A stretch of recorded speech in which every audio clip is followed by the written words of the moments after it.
Good morning everyone.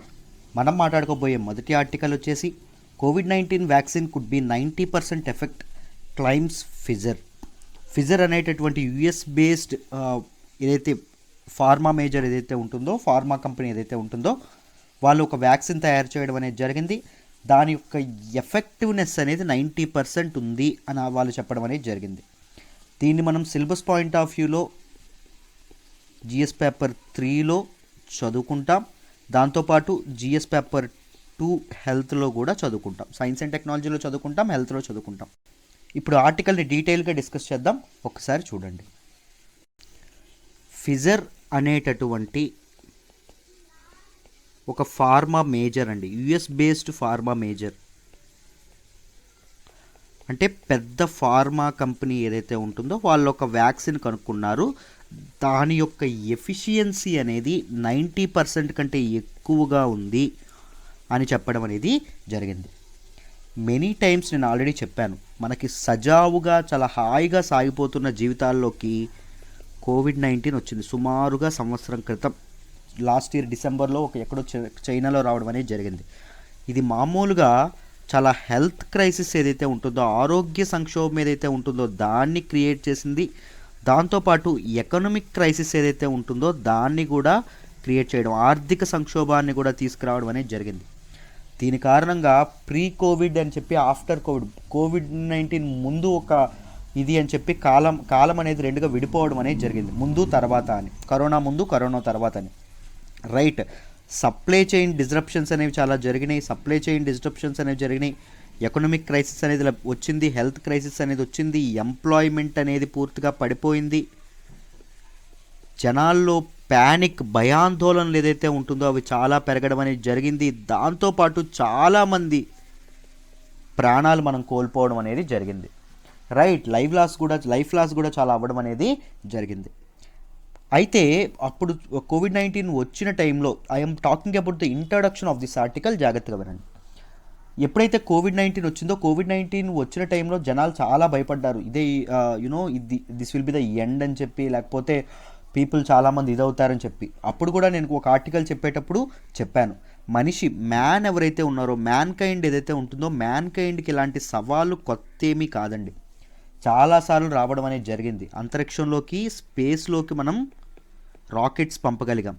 Right. దాంతోపాటు చాలా innovations, కొత్త ఆవిష్కరణలు కానీ, కొత్త ఇది కానీ మనం ఇది రావడం అనేది జరిగింది.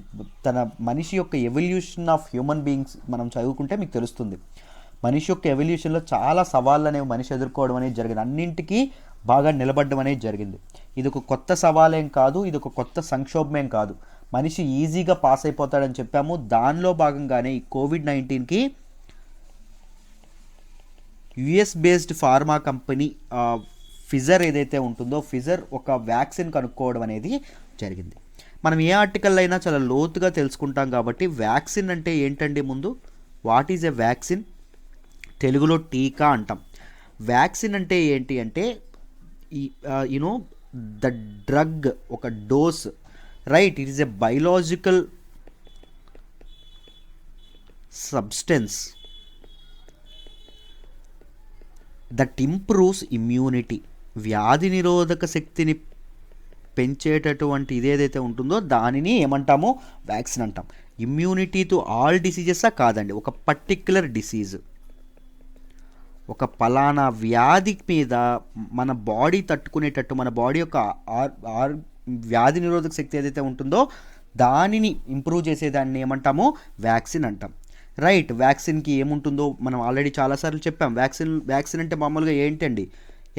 ఒక ఏజెంట్ ఉండడం అనేది జరుగుతుంది. That usually resembles the disease causing. ఈ పర్టికులర్ డిసీజ్ ఏదైతే ఉంటుందో దాన్ని కాజ్ చేసేటటువంటి మైక్రో ఆర్గానిజం. ఈ మైక్రో ఆర్గానిజంకి ఒక డూప్ అనుకోండి, అలాంటిది బాడీలోకి పంపిస్తారు. సో దట్ మన బాడీలో డిసీజ్ మీద ఫైట్ చేసేటటువంటి యాంటీబాడీస్ ఏవైతే ఉన్నాయో వాటికి ఈ మైక్రో ఆర్గానిజం అనేది సుపరిచితం అయిపోతుందండి. రైట్. వాటికి ఈ మైక్రో ఆర్గానిజం ఏదైతే ఉంటుందో అది సుపరిచితం అవ్వడం అనేది జరుగుతుంది. వాళ్ళకి దే కెన్ రికగ్నైజ్ ఫ్యూచర్లో ఏమైనా ఇలాంటి అసలైన మైక్రో ఆర్గానిజం బాడీలో చేరింది అనుకోండి, అప్పుడు వీళ్ళకి ఆల్రెడీ ఈ మైక్రో ఆర్గానిజం యొక్క క్యారెక్టరిస్టిక్స్ ఎలా ఫైట్ చేయాలో ఈ యాంటీబాడీస్ తెలిసిపోతుంది. కాబట్టి ఈ యాంటీబాడీస్ అనేవి ఈజీగా దాని మీద ఫైట్ చేసి నెగ్గగలం. So this is the whole formula of vaccine. నేను చాలాసార్లు ఇది చెప్పడం అనేది జరిగింది. రైట్. అయితే కోవిడ్-19 ఏదైతే ఉందో మనకి చాలా బీభత్సం సృష్టించినటువంటి కోవిడ్-19కి చాలా వ్యాక్సిన్ ట్రయల్స్ అనేవి అవుతున్నాయి. ప్రపంచవ్యాప్తంగా వ్యాక్సిన్ మ్యానుఫ్యాక్చరింగ్ అనేది జరుగుతుంది. దానిలోనే యుఎస్ బేస్డ్ మన రష్యా కూడా స్పుట్నిక్ 5 అని ఒకటి తయారు చేసింది, మీకు తెలుసనే అనుకుంటున్నాను. రైట్. కోవిడ్-19 కోసం యుఎస్ బేస్డ్ కంపెనీ ఏదైతే ఉందో దాని పేరేమని చెప్పుకున్నాం, ఫిజర్. ఇది కూడా ఒక వ్యాక్సిన్ని తయారు చేయడం అనేది జరిగింది. దీనిలో భాగంగా వాళ్ళు ఏం చేశారు అంటే వ్యాక్సిన్ ఇదేదైతే ఉంటుందో ఒక ఇంటరిమ్ డేటా అంటాం, ఈ డేటా అనేది తీసుకోవడం అనేది జరిగింది. ఈ డేటాలో భాగంగా వాళ్ళు ఏం చెప్పారు, దీని తాలూకా ఎఫెక్టివ్నెస్ ఏదైతే ఉంటుందో ఈ ఎఫెక్టివ్నెస్ 90% ఉందని చెప్పారండి. ఎఫెక్టివ్నెస్ వేరు, ఎఫికసీ వేరు. ఈ రెండింటి మధ్య తేడా చెప్తాను, మీరేం కంగారు పడకండి. వాటి తేడా అనేది మీరు కన్ఫామ్గా గుర్తుపెట్టుకోవాలి. 90% అనడం అనేది జరిగింది. సో ఎఫెక్టివ్నెస్ బాగా ఉంది కాబట్టి వాళ్ళు US food and drug administration ఏదైతే ఉంటుందో, ఎఫ్డీఏ ఏదైతే ఉంటుందో దానికి దరఖాస్తు పెట్టుకొని ఉన్నారండి. వాళ్ళకి దానికి అప్లై చేసుకున్నారు. దేనికోసం అంటే ఎమర్జెన్సీ యూజ్ కోసం. ఈ మంత్ ఎండ్లో చేయబోతున్నామని చెప్పడం అనేది జరిగింది. చాలా ఫార్మాసిటికల్ కంపెనీస్, వేరియస్ కంట్రీస్ అనేవి గ్లోబల్ రేస్లో ముందుండడం అనేది జరిగింది. దేనిలో అండి, వ్యాక్సిన్ డెవలప్మెంట్లో. This announcement doesn't mean that vaccine is imminent అని చెప్పడం అనేది జరిగింది. అంటే వ్యాక్సిన్ త్వరలోనే వచ్చేస్తుందని కాదు. మ్యానుఫ్యాక్చరింగ్ కానీ దీనికి కానీ మనం ఇంకా చాలా దూరంలో ఉన్నాం. రైట్. ఈ ఇయర్ ఎండ్ కల్లా రాకపోవచ్చు, బట్ నెక్స్ట్ ఇయర్ మాత్రం తప్పకుండా వచ్చే అవకాశాలు అయితే కనిపిస్తున్నాయి. గ్రీన్ షూట్స్ అయితే కనిపించడం అనేది జరుగుతుంది. రైట్. ఈ అనాలిసిస్ ఏదైతే ఉంటుందో, ఈ ఇంటరిమ్ డేటా ఏదైతే ఉంటుందో దీన్ని మొత్తం 44,000 మంది మీద చేశారండి. ఈ 44,000 మంది ఎలా ఇస్తారు అంటే 44,000 మందికి వ్యాక్సిన్ ఇవ్వరు. ఏం చేస్తారు అంటే ఒకరికి నిజమైన వ్యాక్సిన్, వీళ్ళు తయారు చేసినటువంటి వ్యాక్సిన్ ఇస్తారు. ఇంకొంతమందికి ఏమిస్తారు అంటే డమ్మీ షాట్స్ ఇస్తారు, అంటే డమ్మీ డోసెస్ ఇవ్వడం అనేది జరుగుతుంది. రైట్. అంటే వాళ్ళకి చెప్పరు మేము మీకు సరే నిజమైన వ్యాక్సిన్ ఇచ్చామా లేదా అని. తీసుకునే వాళ్ళకి కొంతమందికి తెలియకుండా, వాళ్ళకి తెలియకుండా కొంతమందికి మంచి వ్యాక్సిన్ ఇస్తారు, కొంతమంది వాళ్ళు కనిపెట్టిన వ్యాక్సిన్ ఇస్తారు, కొంతమందికి డమ్మీ వ్యాక్సిన్లు ఇవ్వడం అనేది జరుగుతుంది. అప్పుడు వాళ్ళ తాలూకా ఇదేదైతే ఉంటుందో వాళ్ళకి డిసీజ్ ప్యాటర్న్స్ ఏదైతే ఉంటుందో వస్తుందా లేదా అని చెప్పి ఇది చేయడం అనేది జరుగుతుంది. అయితే ఏం జరిగిందంటే ఎక్కువ ఇన్ఫెక్షన్స్ ఈ డమ్మీ డోసెస్ తీసుకున్న వాళ్ళకే వచ్చిందంట. అసలైన వ్యాక్సిన్ తీసుకునే వాళ్ళలో చాలా తక్కువ మందికి రావడం అనేది జరిగిందంట. సో దీన్ని బట్టి ఏమర్థమైంది, ఇది ఏదైతే ఉందో ఈ ఎఫెక్టివ్నెస్ అనేది, ఈ వ్యాక్సిన్ క్యాండిడేట్ యొక్క ఎఫెక్టివ్నెస్ అనేది బాగా ఉంది అని చెప్పడం అనేది జరిగింది through this interim data. Right. అయితే అన్నీ బాగానే ఉన్నాయా సార్, కన్సర్న్స్ ఏవీ లేవా, ఏ ఇబ్బందులు లేవా అంటే ఉన్నాయండి. కొన్ని కన్సర్న్స్ కూడా చెప్పడం అనేది జరిగింది ఈ ఆర్టికల్లో. ఏం చెప్పారంటే రైట్, ఎవరైతే వ్యాక్సిన్ తీసుకున్నారో వాళ్ళ హెల్త్ అనేది సివియర్గా ఇల్ కాకపోయినా, they might not be severely ill participants, కానీ ఎవరైతే ఓల్డర్ పీపుల్ ఎవరైతే ఉంటారో, ఓల్డ్ ఏజ్ పీపుల్ ఎవరైతే, వృద్ధులు ఎవరైతే ఉంటారో వాళ్ళలో ఇన్ఫెక్షన్స్ అనేవి ఎలా ఉంది, రైట్, వాళ్ళ ఎంతమంది పార్టిసిపెంట్స్లో ఎంతమంది ఓల్డ్ ఏజ్ పీపుల్ని కోవిడ్-19 నుంచి వ్యాక్సిన్ కాపాడగలిగింది, ఇలాంటి డేటా అయితే ఇవ్వలేదమ్మా. రైట్. దాంతోపాటు అంటే కరెక్ట్ డేటా అనేది డిజింటిగ్రేటెడ్ డేటా అనేది ఇవ్వకపోవడం అనేది జరిగింది. దాంతోపాటు ఏం చెప్పారు అంటే వీళ్ళు అందరికీ వ్యాక్సిన్స్ ఇచ్చారు కదా, ఆ వ్యాక్సిన్స్ ఇచ్చినప్పటికీ ఇన్ఫెక్షన్ టెస్ట్లు ఎవరికి చేశారంటే ఎవరైతే సిమ్టమ్స్ ఎవరికైతే బయటపడ్డాయో వాళ్ళకే చేయడం అనేది జరిగింది. బట్ సిమ్టమ్స్ చూపించకుండా వ్యాధి బారిన పడి బయట తిరిగి వేరే వాళ్ళకి కోవిడ్-19 ట్రాన్స్ఫర్ చేసే క్యారియర్స్గా పనిచేసేటటువంటి వ్యక్తుల పరిస్థితి ఏంటండి. రైట్. ఎవరికైతే సిమ్టమ్స్ కనిపించాయో వాళ్ళకు మాత్రమే టెస్ట్లు వేసి వాళ్ళ మీదగానే వాళ్ళ డేటాను బేస్ చేసుకుని ఇంటరిమ్ డేటా అనేది ఇవ్వడం అనేది జరిగింది, వాళ్ళ తాలూకు నెంబర్ని బేస్ చేసుకుని. దాన్ని బట్టి ఈ ఎఫెక్టివ్నెస్ అనేది ఇది అవ్వడం అనేది జరిగింది. బట్ సిమ్టమ్స్ చూపించినటువంటి వ్యక్తుల పరిస్థితి ఏంటో అనేది చెప్పలేదండి, దాని గురించి కూడా మాట్లాడలేదు. రైట్. ఈ విషయాలు అనేవి, కన్సర్న్స్ అనేవి చెప్పడం అనేది జరిగింది.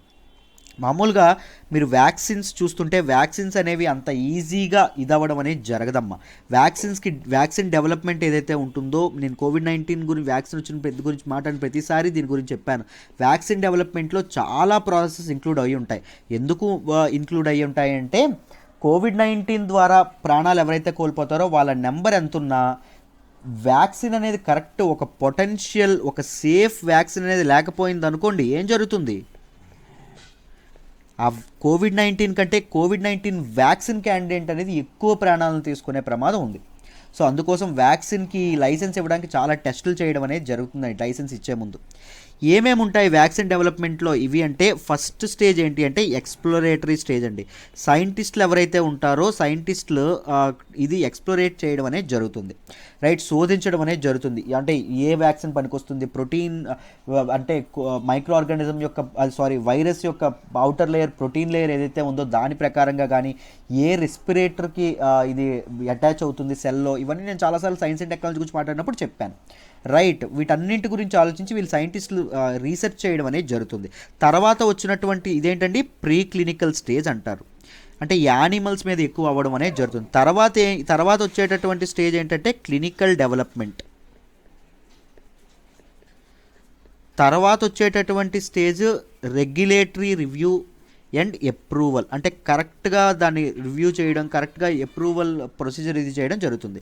తర్వాత వచ్చేటటువంటిది ఏంటంటే మ్యానుఫ్యాక్చరింగ్. అప్రూవ్ అయిపోయిన తర్వాత లైసెన్స్ వచ్చిన తర్వాత మ్యానుఫ్యాక్చరింగ్ అనేది మొదలు పెడతారు అందరికీ ఇవ్వడానికి. తర్వాత క్వాలిటీ కంట్రోల్, మ్యానుఫ్యాక్చర్ చేసిన దానికి క్వాలిటీ అనేది ఎలా ఉందో చెప్పడం అనేది జరుగుతుంది. ఇప్పుడు ప్రపంచంలో తయారు చేస్తున్నటువంటి వ్యాక్సిన్లన్నీ ఏ స్టేజ్లో ఉన్నాయి సార్ అంటే క్లినికల్ డెవలప్మెంట్ స్టేజ్లో ఉందండి. Clinical development stage is further divide into 3 phases: phase 1, phase 2, phase 3. Clinical development స్టేజ్లో మనుషుల మీద ప్రయోగాలు చేయడం అనేది జరుగుతుంది. దేన్నండి? వ్యాక్సిన్, టీకాని. ఫేజ్ 1లో తక్కువ, వెరీ లో నెంబర్ ఆఫ్ పీపుల్కి ఇస్తారు, అంటే జస్ట్ 20, 15, 30 మెంబర్స్కి ఇస్తారు. ఎందుకు అంటే ప్రైమరీగా దీనిలో సేఫ్టీని టెస్ట్ చేయడానికి, రైట్. ఆ వ్యాక్సిన్ యొక్క సేఫ్టీ ఏదైతే ఉంటుందో దాన్ని టెస్ట్ చేయడానికి ఆ కన్సర్న్తో ఇది చేయడం అనేది జరుగుతుంది. ఫేజ్ 2 అనేది దేని మీద చేస్తారు అంటే, వ్యాక్సిన్ ఎందుకోసమైతే సైంటిస్టులు తయారు చేశారో ఆ డిజైర్డ్ ఎఫెక్ట్ ఏదైతే ఉందో అది ఇస్తుందా లేదా, వ్యాక్సిన్ సరిగ్గా పనిచేస్తుందా లేదా అని చూడడం అనేది జరుగుతుంది, రైట్. దాంతోపాటు జనరల్ సేఫ్టీని కూడా ఇక్కడ కూడా సేఫ్టీ పెరామౌంట్గా ఇక్కడ కూడా టెస్ట్ చేయడం అనేది జరుగుతుంది. మూడవది ఏంటి అంటే వ్యాక్సిన్ యొక్క ఎఫికసీ ఎలా ఉంది, దాని తాలూకా సేఫ్టీ ఎలా ఉందో వీటి గురించి టెస్టులు చేయడం అనేది జరుగుతుంది, రైట్. కొద్దిగా లార్జర్ పాపులేషన్కి చేస్తారు. తర్వాత ఉన్నటువంటిది ఏంటంటే ఫేజ్ 4 అండి. తర్వాత వచ్చేటటువంటిది ఏంటంటే ఫేజ్ 4. ఇది ఎక్కువ లార్జర్ నెంబర్ ఆఫ్ పాపులేషన్కి చేస్తారు. ఎక్కువ వ్యాక్సిన్ మేకర్స్ అనేవి రిస్క్ తీసుకోకుండా ఈ ఫేజ్ 4 ట్రయల్స్ కండక్ట్ చేయడం అనేది జరుగుతుంది. ఎందుకు అంటే ఇండియాలో ఇప్పుడు ఒక వ్యాక్సిన్ తయారైంది అనుకోండి, ఇన్ కేసు భారతదేశంలో ఆ వ్యాక్సిన్ బయట కంట్రీస్కి ఇది చేయాలనుకోండి, ఇన్ కేసు ఇండియా మన వాళ్ళు ఇది కనిపెడితే మన వాళ్ళ దగ్గర క్లినికల్ ట్రయల్స్ అన్నీ అయిపోతాయి, మన వాళ్ళ మీద బాగానే పనిచేస్తుంది. ఇప్పుడు అది యూఎస్ఏ వాళ్ళకి ఇవ్వాలనుకుంటున్నాం అనుకోండి, యూఎస్ వాళ్ళకి ఎలా జరుగుతుంది, యూఎస్ వాళ్ళ జాగ్రఫికల్ కండిషన్ బట్టి సరిగ్గా ఉందా లేదా, రైట్, వాళ్ళ మీద ఏమైనా సైడ్ ఎఫెక్ట్స్ ఏమైనా ఉన్నాయా, ఇలాంటి వాటి మీద డెసిషన్స్ తీసుకోవడం అనేది జరుగుతుందమ్మా, రైట్. సో ఇలాంటి డెసిషన్స్ ముఖ్యంగా ఫేజ్ 3 అండ్ ఫేజ్ 4లో తీసుకోవడం అనేది జరుగుతుంది. ఇలాంటి తాలూకా డేటా కలెక్ట్ చేయడం అనేది జరుగుతుంది, రైట్. అయితే చూడండి, ఇదేదైతే ఉందో జాగ్రత్తగా గమనించండి అమ్మ. ఇప్పుడు మన వాళ్ళు ఎవరైతే యుఎస్ బేస్డ్ ఫార్మా జైంట్ ఏదైతే ఉందో ఫిజర్, వీళ్ళు తయారు చేస్తున్నటువంటి వ్యాక్సిన్ క్యాండిడేట్కి ఏమని చెప్పామో, ఎఫెక్టివ్నెస్ ఏదైతే ఉందో ఈ ఎఫెక్టివ్నెస్ అనేది 90% అని చెప్పాం, 90% అని చెప్పాం, అంతేనా, రైట్. ఎఫెక్టివ్నెస్ అనేది 90% అని చెప్పాం. అసలు ఎఫెక్టివ్నెస్ అంటే ఏంటి సార్, ఎఫికసీ అంటే ఏంటి, ఈ తేడాలు మీకు తెలియాలండి. ఎఫికసీ అంటే ఏంటి అంటే సింపుల్గా చెప్పుకుంటే మనం వ్యాక్సిన్ ట్రయల్స్ అనేవి controlled number of people, less number of people మీద చేసి వాళ్ళని 24 గంటలు మానిటర్ చేసి we put them in favourable conditions, ideal కండిషన్స్లో పెట్టి వాళ్ళని టెస్ట్ చేయడం అనేది, వాళ్ళని మానిటర్ చేసి వ్యాక్సిన్ యొక్క ఎఫికసీ ఏదైతే ఉంటుందో దాన్ని క్యాలిక్యులేట్ చేస్తారు. వ్యాక్సిన్ యొక్క ఎఫెక్టివ్నెస్ అంటే ఏంటి అంటే ఇది లార్జర్ పాపులేషన్ మీద టెస్ట్ చేయడం అనేది జరుగుతుంది. హ్యూజ్ పీపుల్ మీద, ఎక్కువ మంది పీపుల్ మీద పెట్టడం అనేది జరుగుతుంది. అప్పుడు ఏం తెలుస్తుంది అంటే దీనివల్ల ఎఫెక్టివ్నెస్ ద్వారా ఏం తెలుస్తుంది అంటే వ్యాక్సిన్ తయారీ మ్యానుఫ్యాక్చరింగ్లో కానీ స్టోరేజ్లో కానీ ట్రాన్స్పోర్ట్ ఏదైతే ఉందో ట్రాన్స్పోర్ట్లో కానీ అండ్ డెలివరీలో కానీ ఇలాంటి వాటి మీద ఏమైనా తప్పులు తలెత్తున్నాయా, ఇలాంటివన్నీ మెసెస్ చేసుకొని ఎఫెక్టివ్నెస్ అనేది క్యాలిక్యులేట్ చేయడం అనేది జరుగుతుంది. ఒక వ్యాక్సిన్ ఎంత ఎఫెక్టివ్గా జనాల్లోకి వెళ్తుంది, ఎంత సరిగ్గా పనిచేస్తుంది, సిస్టమ్ అంతా కూడా కోఆపరేట్ చేస్తుందా లేదా వ్యాక్సిన్ సరిగ్గా పనిచేయడానికి అని ఇది అవ్వడం అనేది జరుగుతుంది. మామూలుగా ఎఫికసీ కంటే ఎఫెక్టివ్నెస్ కాస్త తక్కువగా ఉండడం అనేది జరుగుతుంది, ఎందుకంటే ఇన్ని కండిషన్స్ అనేవి దాన్ని ప్రభావితం చేస్తాయి కాబట్టి. But usually efficacy is directly proportional to effectiveness అండి. అంటే ఎఫికసీ అనేది పెరిగితే ఎఫెక్టివ్నెస్ అనేది పెరుగుతుంది, ఎఫికసీ అనేది తగ్గితే ఎఫెక్టివ్నెస్ అనేది తగ్గుతుంది. రైట్, ఈ రెండింటి మధ్య తేడాలు మీకు డీటెయిల్డ్గా అర్థమయ్యాయని అనుకుంటున్నాను. బోత్ ప్రిలిమ్స్ అండ్ మెయిన్స్లో ఇలాంటి డేటా అనేది, ఇలాంటి ఇన్ఫర్మేషన్ మీరు తెలుసుకోవాల్సిన అవసరం అయితే చాలా ఉంది. సో మీ బ్యాక్గ్రౌండ్తో సహా మొత్తం అంతా క్లియర్గా ఎక్స్ప్లెయిన్ చేశానని అనుకుంటున్నాను. Let's move to the next article అమ్మా. మనం మాట్లాడుకోబోయే నెక్స్ట్ ఆర్టికల్ వచ్చేసి NGT links fire cracker sales to air quality. దీన్ని మనం ఎన్విరాన్మెంట్ అండ్ ఎకాలజీలో జిఎస్ పేపర్ 3లో మాట్లాడుకుంటామండి. ఇప్పుడు ఆర్టికల్ని డీటెయిల్గా డిస్కస్ చేస్తాను, జాగ్రత్తగా వినండి అమ్మ.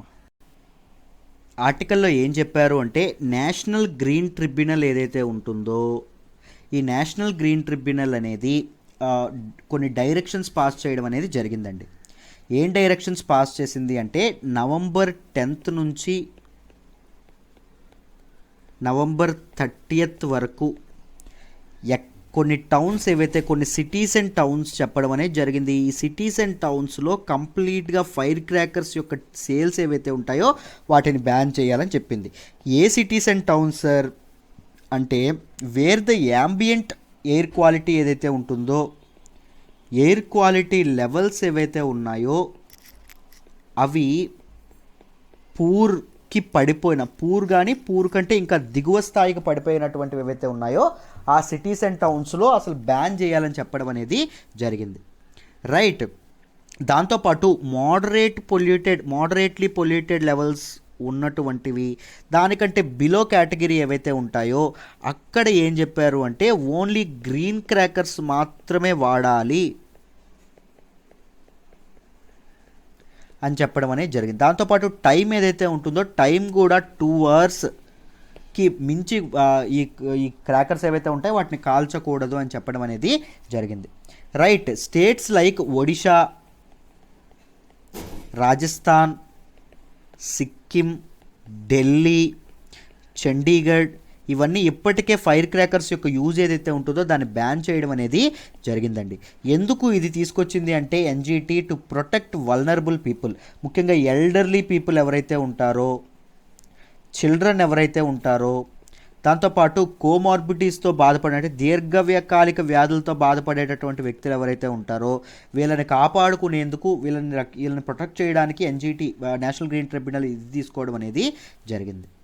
రైట్, కోవిడ్-19 యొక్క ఎఫెక్ట్ని ముఖ్యంగా ఈ పొల్యూషన్ ఏదైతే ఉంటుందో అది బాగా పెంచుతుందని చెప్పడం అనేది జరిగిందండి.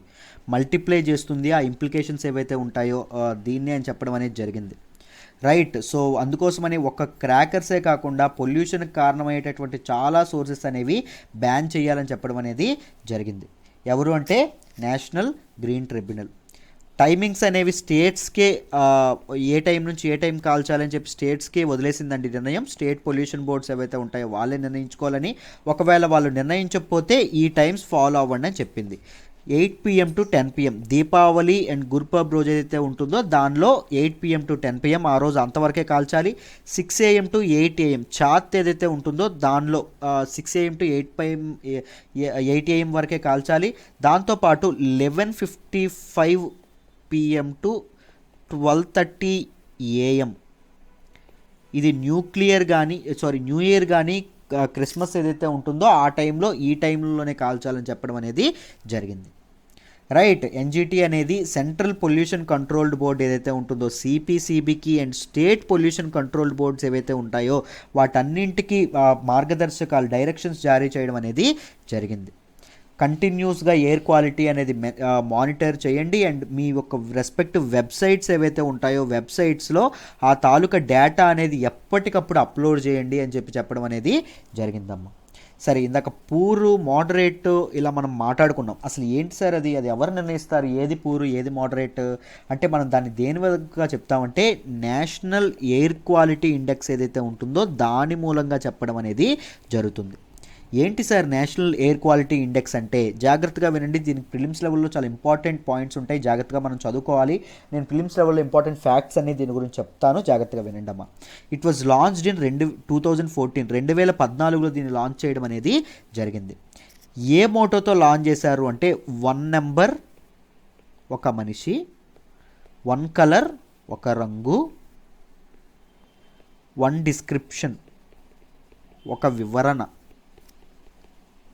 అంటే మనిషి దీనిలో వాతావరణంలో ఉన్నటువంటి కలర్స్ని చూసి చెప్పగలగాలి, ఏం చూశారో చెప్పగలగాలి. విజిబిలిటీ అనేది తన కళ్ళకు కనిపించే విసినిటీలో ఏం జరుగుతుందో తనకు తెలియాలి. ఆ విజిబిలిటీ అనేది ఇది అవ్వాలి. దానివల్ల ఎప్పుడు తెలుస్తుంది? ఎయిర్ పొల్యూషన్ అనేది తగ్గినప్పుడు, ఎయిర్లో ఆ పార్టిక్యులర్ మ్యాటర్ ఏదైతే ఉంటుందో అది పూర్తిగా తగ్గినప్పుడు విజిబిలిటీ అనేది పెరుగుతుంది మనిషికి. సో ఈ లక్ష్యం ద్వారా దీన్ని తీసుకురావడం అనేది జరిగింది. ఇందుకోసం అండి తీసుకొచ్చారు. వాట్ ఈస్ ద ఎయిమ్ అంటే ఎయిర్ క్వాలిటీ ఏదైతే ఉంటుందో ఎయిర్ క్వాలిటీని కంటిన్యూస్గా మానిటర్ చేయడానికి దీన్ని తీసుకురావడం అనేది జరిగింది. ఎక్కడ అంటే అర్బన్ సెంటర్స్లో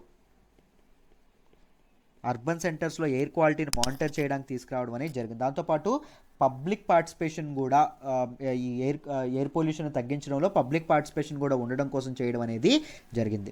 వీళ్ళు కన్సిడర్ చేసేటటువంటి పొల్యూటెంట్స్ ఎన్ని అంటే 8 పొల్యూటెంట్స్ అండి. 8 కాలుష్యాన్ని కలగజేసే 8 పదార్థాలు ఏవైతే ఉంటాయో వాటిని కన్సిడర్ చేస్తారు. 1 particular matter 10, 2 particular matter 2.5, 3 NO2 nitrogen dioxide, sulphur dioxide, carbon monoxide, ozone. దీన్ని గ్రౌండ్ లెవెల్ ఓజోన్ అనడం correct.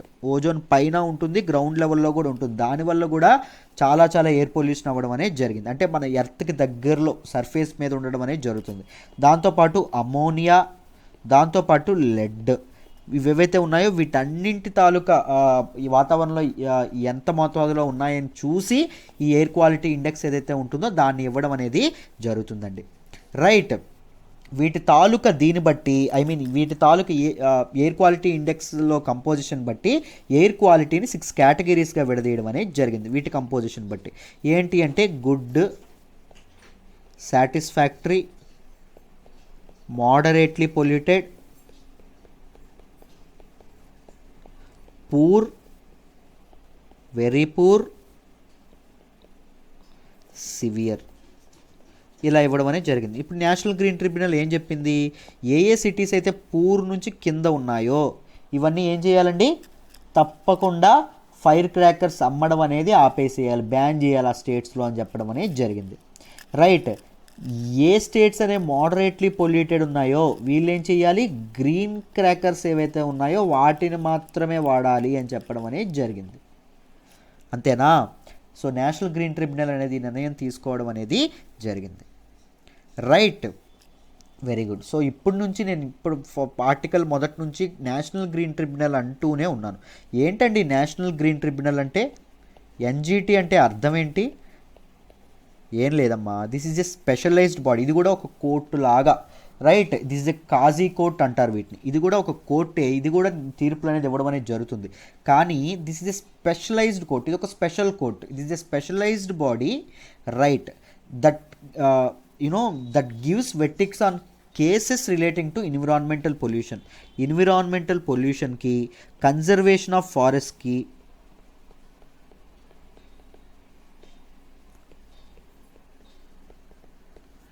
And conservation of other natural రిసోర్సెస్కి, వీటి గురించి సంబంధించినటువంటి కేసులు ఏవైతే ఉంటాయో వాటి గురించి తీర్పులు ఇచ్చేటటువంటిది ఏంటి అంటే నేషనల్ గ్రీన్ ట్రిబ్యునల్. ఇది ఏ యాక్ట్ ద్వారా పాస్ చేయడం అని జరిగిందంటే నేషనల్ గ్రీన్ ట్రిబ్యునల్ యాక్ట్ 2010 ద్వారా రావడం అనేది జరిగిందండి. 2010 ద్వారా తీసుకురావడం అనేది జరిగింది. దీని లక్ష్యం ఏంటి? మరి కోర్టులు ఉన్నాయి కదా సార్, ఇదెందుకు స్పెషల్గా అంటే కోర్ట్స్ మీద ఏం జరుగుతుందంటే చాలా బర్డెన్ ఉండడం అనేది జరుగుతుంది. కోర్ట్స్ మీద చాలా ప్రెజర్ ఉండడం అనేది జరుగుతుంది. ఎందుకంటే నెంబర్ ఆఫ్ కేసెస్ పెరిగిపోతున్నాయి, రైట్? కోర్ట్స్ అనేవి ఏం చేస్తుంది, ఇలాంటి మ్యాటర్స్ మీద తీర్పులు డిలే చేయడం అనేది జరుగుతుంది. సో దానిని ఈ మ్యాటర్స్ ఏవైతే ఉంటాయో వాటిని ఇది చేయడానికి త్వరితగతిన ఈ ఎన్విరాన్మెంట్కి, కన్జర్వేషన్, ఫారెస్ట్కి సంబంధించినటువంటి నిర్ణయాలు అనేవి త్వరగా తీసుకునేందుకు ఆ పని ఏదైతే ఉంటుందో ఫాస్ట్గా జరగడానికి ఏం చేశారు, ఈ ఎన్జిటిని ఇది చేయడం అనేది జరిగింది. Through national green tribunal act 2010 ద్వారా దీన్ని ఇది చేయడం అనేది జరిగింది, రైట్? ఎన్విరాన్మెంట్ దీనికోసం స్పెషల్ ట్రిబ్యునల్ని ఏర్పాటు చేసినటువంటి 3వ కంట్రీ ఎవరు అంటే ఇండియా అండి. మొదటి 2 ఏంటి అంటే ఆస్ట్రేలియా, రెండవది ఏంటి అంటే New Zealand, and next one is India. Environment గురించి, ఎన్విరాన్మెంట్ కన్జర్వేషన్ గురించి, ఫారెస్ట్ కన్జర్వేషన్ గురించి, న్యాచురల్ రిసోర్సెస్ కన్జర్వేషన్ గురించి వీటిని ఏర్పాటు చేయడం అనేది జరిగింది, రైట్? Very good. ఎన్జిటి తప్పకుండా చేయాల్సినటువంటి పని ఏంటి అంటే చూడండి అమ్మ, 6 monthsలోగా ఒక కేసు అప్లై చేసినటువంటి తన దగ్గరకు వచ్చినటువంటి 6 నెలల్లోగా కేసుకి వీళ్ళు వెడ్డిక్ట్ ఇవ్వడం అనేది, పరిష్కారం చూపించడం అనేది చేయాలి. తప్పకుండా వెడ్డిక్ట్ ఇవ్వడం అనేది చేయాలి. ఎన్జిటి మొత్తం 5 సిట్టింగ్ ప్లేసెస్ ఉన్నాయండి. మొత్తం 5 చోట్ల విచారణ స్థలాలు ఉండడం అనేది జరిగింది. అందులో మొదటిది ప్రిన్సిపల్ సిట్టింగ్ ప్లేస్ ఏంటి అంటే అతి ముఖ్యమైనది ఢిల్లీ. మిగిలిన 4 ఎక్కడ ఉన్నాయి సార్ అంటే భోపాల్, పూణే, కోల్కతా అండ్ చెన్నై. ఈ 4 ప్రదేశాల్లో ఉండడం అనేది జరిగింది. ఈ ఎన్జిటిలో ఎంతమంది ఉంటారు సార్? దీని స్ట్రక్చర్ ఎలా ఉంటుంది అంటే ఏం లేదమ్మా, ఎన్జిటి నేషనల్ గ్రీన్ ట్రిబ్యునల్లో మొత్తం ఒక చైర్పర్సన్ ఉంటారు, జ్యుడిషియల్ మెంబర్స్ కొంతమంది ఉంటారు, ఎక్స్పర్ట్ మెంబర్స్ కొంతమంది ఉంటారు. వీళ్ళందరి తాలూకా టెన్యూర్ ఎంత అంటే 5 ఏళ్ళు. వీళ్ళ తాలూకు టెన్యూర్ ఎంతమ్మా? 5 ఏళ్ళు. And they are not eligible. ఒకసారి అపాయింట్ అయిన వాళ్ళకి మరి ఇంకొకసారి అపాయింట్ అయ్యే ఛాన్స్ లేదు. రీఅపాయింట్మెంట్కి వీళ్ళకి ఛాన్సే లేదు, రైట్? ఈ చైర్పర్సన్ ఎవరైతే ఉన్నారో ఈ చైర్పర్సన్ ఎవరు నియమిస్తారంటే సెంట్రల్ గవర్నమెంట్ అనేది నియమిస్తుంది. ఎవరి సజెషన్తో అంటే చీఫ్ జస్టిస్ ఆఫ్ ఇండియా ఎవరైతే ఉంటారో, supreme court chief justice of India ఎవరైతే ఉంటారో ఆయన ఇది చేయడం అనేది, ఆయన సజెషన్స్ మేరకు సెంట్రల్ గవర్నమెంట్ అపాయింట్ చేయడం అనేది జరుగుతుంది, రైట్? ఇప్పుడు ఈ జ్యుడిషియల్ మెంబర్స్ ఎవరైతే ఉన్నారో, ఎక్స్పర్ట్ మెంబర్స్ ఎవరైతే ఉంటారో వీళ్ళని నియమించేది ఏంటి అంటే ఒక స్పెషల్ కమిటీ. దీనికోసం వేసినటువంటి ఒక స్పెషల్ కమిటీ నియమిస్తుంది. ఈ స్పెషల్ కమిటీని ఎవరు ఫామ్ చేస్తారు అంటే సెంట్రల్ గవర్నమెంట్ ఫామ్ చేయడం అనేది జరుగుతుంది, రైట్? వీళ్ళు ఇది చేయడం అనేది జరుగుతుంది. మొత్తం జ్యుడిషియల్ మెంబర్స్ ఎంతమంది ఉంటారంటే ద నెంబర్ వేరీస్ అండి. మినిమం 10 to 20 మెంబర్స్ ఉంటారు. ఎక్స్పర్ట్ మెంబర్స్ కూడా సేమ్, మినిమం 10 to 20 మెంబర్స్ ఉండడం అనేది జరుగుతుంది. అంటే సైంటిస్టులు కానీ, సబ్జెక్ట్ మ్యాటర్ ఎక్స్పర్ట్స్ కానీ వీళ్ళందరూ దీనిలో ఉండడం అనేది జరుగుతుంది. దేనిలో అమ్మా? ఈ ఎన్జిటిలో సభ్యులుగా ఉండడం అనేది జరుగుతుంది. దానికి హెడ్ ఎవరు ఉంటారు? చైర్పర్సన్ ఉంటారు, రైట్? ఈ చైర్పర్సన్ ఎవరు అపాయింట్ చేస్తారు? సెంట్రల్ గవర్నమెంట్ అనేది అపాయింట్ చేస్తుంది. ఎవరి సజెషన్ మేరకు? Chief justice of India suggestion మేరకు ఆయన అపాయింట్ చేయడం అనేది జరుగుతుంది. సో మీకు నేషనల్ గ్రీన్ ట్రిబ్యునల్ అనేది అర్థమైంది అనుకుంటున్నాను. దాంతోపాటు మీకు ఎయిర్ క్వాలిటీ ఇండెక్స్ అంటే ఏంటో అర్థమైంది అనుకుంటున్నాను. ఏ పారామీటర్స్ని తీసుకుంటారు, ఏ కేటగిరీస్గా క్లాసిఫై చేశారు, దాంతోపాటు ఇప్పుడు నేషనల్ గ్రీన్ ట్రిబ్యునల్ అసలు ఏం చెప్పింది, ఇవన్నీ మీకు డీటెయిల్డ్గా అర్థమయ్యాయని అనుకుంటున్నాను. Let's move to the next article అమ్మ. మనం మాట్లాడుకోబోయే నెక్స్ట్ ఆర్టికల్ వచ్చేసి 15th ఫైనాన్స్ కమిషన్ ఏదైతే ఉంటుందో అది తన రిపోర్ట్ని ప్రెసిడెంట్కి సబ్మిట్ చేయడం అనేది జరిగింది. It is very important article regarding GS paper 3 ఎకానమీకి సంబంధించినటువంటి చాలా ఇంపార్టెంట్ ఆర్టికల్. జాగ్రత్తగా వింటే అర్థమైపోతుంది. 15th ఫైనాన్స్ కమిషన్ ఏదైతే ఉంటుందో 15th ఫైనాన్స్ కమిషన్ అనేది ఒక రిపోర్ట్ అనేది ఇవ్వడం అనేది తన రిపోర్ట్ ఏదైతే ఉంటుందో ఆ రిపోర్ట్ని ప్రెసిడెంట్కి అందజేయడం అనేది జరిగింది, రైట్?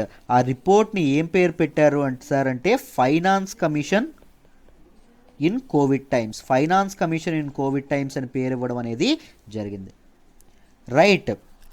ఇది తన రిపోర్ట్ వీళ్ళు ఏం చెప్పారు అంటే తన రిపోర్ట్ తయారు చేసేటప్పుడు ప్రతి స్టేట్, ఈచ్ స్టేట్కి యొక్క యూనిక్ రిక్వైర్మెంట్స్ ఏవైతే ఉంటాయో, అవసరాలు ఏవైతే ఉంటాయో వాటిని కన్సిడర్ చేయడం అనేది జరిగింది. దాంతోపాటు స్టేట్ స్పెసిఫిక్ రికమెండేషన్స్ అనేవి ఇవ్వడం అనేది జరిగింది, ఈ రిపోర్ట్లో యాడ్ చేయడం అనేది జరిగిందమ్మా. రైట్, మెయిన్ రికమెండేషన్, దీని తాలూకా మెయిన్ రికమెండేషన్ మీకు ఫైనాన్స్ కమిషన్ గురించి నేను ఆల్రెడీ చెప్పాను. రైట్, నేను ఇప్పుడు కూడా కొన్ని ఫ్యాక్ట్స్ అనేది చెప్పడం అనేది జరుగుతుంది ఫైనాన్స్ కమిషన్ ద్వారా. బట్ ఇప్పుడు మామూలుగా చెప్తాను. ఫైనాన్స్ కమిషన్ అనేది ఎందుకు ఇది చేస్తారు, సెంటర్ అండ్ స్టేట్స్ మధ్య ఫైనాన్షియల్ రిలేషన్ ఏదైతే ఉంటుందో దానిని ఇది చేయడానికి, దాన్ని కరెక్ట్గా రూపొందించడానికి, ఎకనామికల్ ఫైనాన్షియల్ డిస్ప్యూట్స్ అనేవి తలెత్తకుండా చూడడానికి, రైట్, ఎకనామిక్ రెవెన్యూ షేరింగ్ ఏదైతే ఉంటుందో అది ఎలా షేర్ చేసుకోవాలి ఇలాంటి వాటిని నిర్ణయించడానికి ఫైనాన్స్ కమిషన్ని ఎవరు ఇది చేస్తారండి, కన్స్టిట్యూట్ చేస్తారు, ప్రెసిడెంట్ అనేది ఏర్పాటు చేయడం అనేది జరుగుతుంది. రైట్, అయితే దీనిలో ఈ ముఖ్యంగా ఈ 15th ఫైనాన్స్ కమిషన్ కూడా తన బాధ్యత అయినటువంటి సెంటర్ అండ్ స్టేట్స్ మధ్య ఫండ్స్ డివల్యూషన్ గురించి చెప్పడం అనేది జరిగింది.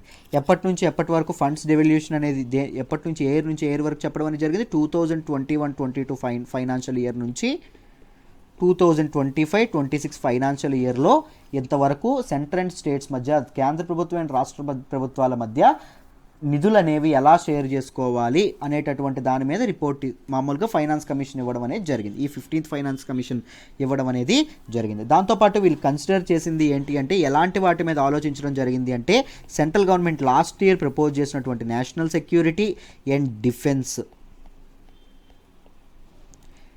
Right, national security and defence కోసం సెపరేట్ ఫండ్స్ ఏవైతే ఉన్నాయో వాటిని ఎస్టాబ్లిష్ చేస్తాము. సో ఈ సెపరేట్ ఫండ్స్ ఎస్టాబ్లిష్ చేస్తే ఏం జరుగుతుంది, రాష్ట్రాలకు ఇవ్వాల్సిన మొత్తాన్ని కేంద్రం కట్ చేయడం అనేది, సెంటర్ కట్ చేయడం అనేది జరుగుతుంది. ఎందుకంటే వీటిని ఫండ్ చేయాలి కాబట్టి, రైట్, వీటి కోసం సెపరేట్గా డబ్బులు తీయాలి కాబట్టి, రైట్. బట్ ఆ ప్రపోజల్ గురించి కూడా ఆలోచించడం అనేది జరిగింది. ఈ రిపోర్ట్ ఏదైతే ఉందో రిపోర్ట్ని 2 వాల్యూమ్స్గా ఇవ్వడం అనేది జరిగిందండి. అందులో మొదటి వాల్యూమ్ దేని గురించి ఫోకస్ చేసింది అంటే, ప్రజెంట్ సెంటర్ యొక్క ఫైనాన్షియల్ కండిషన్ ఏంటి, దాంతోపాటు సెంటర్ ఫ్యూచర్లో ఫేస్ చేయబోయే ఛాలెంజెస్ ఏంటి, అండ్ సెంటర్ రోడ్ మ్యాప్, కొన్ని సజెషన్స్ కూడా ఇవ్వడం అనేది, ఏం చేస్తే సెంటర్ అనేది ఈ సంక్షోభం నుంచి, ఆర్థిక సంక్షోభం నుంచి బయటపడవచ్చు, ఇలా చెప్పడం అనేది జరిగింది. రెండవ వాల్యూమ్ దేని గురించి అంటే, it is completely dedicated to states, రాష్ట్రాల కోసం కంప్లీట్గా ఇది చేయడం అనేది జరిగింది. స్టేట్ ఫైనాన్సెస్ ఏవైతే ప్రస్తుత ఆర్థిక పరిస్థితిని అనలైజ్ చేసి, చాలా లోతుగా అనలైజ్ చేసి ఈ వాల్యూమ్ 2ను కూడా వాళ్ళు ఇది చేయడం అనేది జరిగింది. రైట్, ఈ రిపోర్ట్ ఏదైతే ఉందో రిపోర్ట్ ఇప్పుడు ప్రెసిడెంట్కి ఇచ్చారు, త్వరలోనే ప్రైమ్ మినిస్టర్కి కూడా సబ్మిట్ చేయబోతున్నారు. రైట్, ఈ రిపోర్ట్ ఎప్పుడైతే పార్లమెంట్లోకి వస్తుందో, చర్చకి ఎప్పుడైతే వస్తుందో అప్పుడు ఈ రిపోర్ట్ని పబ్లిక్ డొమైన్లో ప్రజలందరికీ తెలియజేసేటట్టు పెడతారండి. అప్పటి వరకు మనం ఇవన్నీ ఇలా జరిగాయంట, వీటి గురించి ఆలోచించవచ్చంట అని చెప్పి వాళ్ళు ఎవరైతే ఫైనాన్స్ కమిషన్లో ఉన్నటువంటి మెంబర్స్ కానీ వాళ్ళ తాలూకా వీళ్ళు కానీ ఎవరైతే ఉంటారో చైర్మన్ ఎవరైతే ఉంటారో వీళ్ళు చెప్పిన మాటల ద్వారా చెప్పడమే కానీ బట్ ఎవరికి పబ్లిక్ డొమైన్లో తెలియదు ఇప్పటి వరకు. బట్ ఎప్పుడైతే పార్లమెంట్లో చర్చకు పెడతారో దీన్ని అప్పుడు తెలియడం అనేది జరుగుతుంది. రైట్, ఇప్పుడు నెక్స్ట్ ఇంకేం చెప్పారు అంటే, వీళ్ళు కన్సిడర్ చేసేటప్పుడు, రిపోర్ట్ తయారు చేసేటప్పుడు జిఎస్టీ ఏదైతే ఉంటుందో జిఎస్టీ, దాంతోపాటు ఇన్సాల్వెన్సీ కోడ్ ఏదైతే ఉంటుందో ఇన్సాల్వెన్సీ కోడ్, దాంతోపాటు ఇప్పుడు ఉన్నటువంటి సెంట్రల్ గవర్నమెంట్ ప్లానింగ్ కమిషన్ని అబాలిష్ చేసి ఏం తీసుకొచ్చింది, నీతి ఆయోగ్ని తీసుకొచ్చింది. ఇది సరైన నిర్ణయమా కాదా, ఇలాంటి వాటన్నింటి మీద రికమెండేషన్స్ ఇమ్మని చెప్పి ఫైనాన్స్ కమిషన్కి అడగడం అనేది జరిగింది. రైట్, వీళ్ళు 2020 ఇప్పుడు ఇది చేయాల్సిన, ఇప్పుడు రిపోర్ట్ సెండ్ చేశారు కదా, దీనికంటే ముందు ఒక ఇంటర్మీడియట్ రిపోర్ట్ అనేది బయటకు సెండ్ చేయడం అనేది పెట్టడం అనేది జరిగింది. కంప్లీట్గా రిపోర్ట్ అనేది ఫైనలైజ్ అవ్వకుండా ఒక ఇంటర్మ్ రిపోర్ట్ అనేది పెట్టారండి.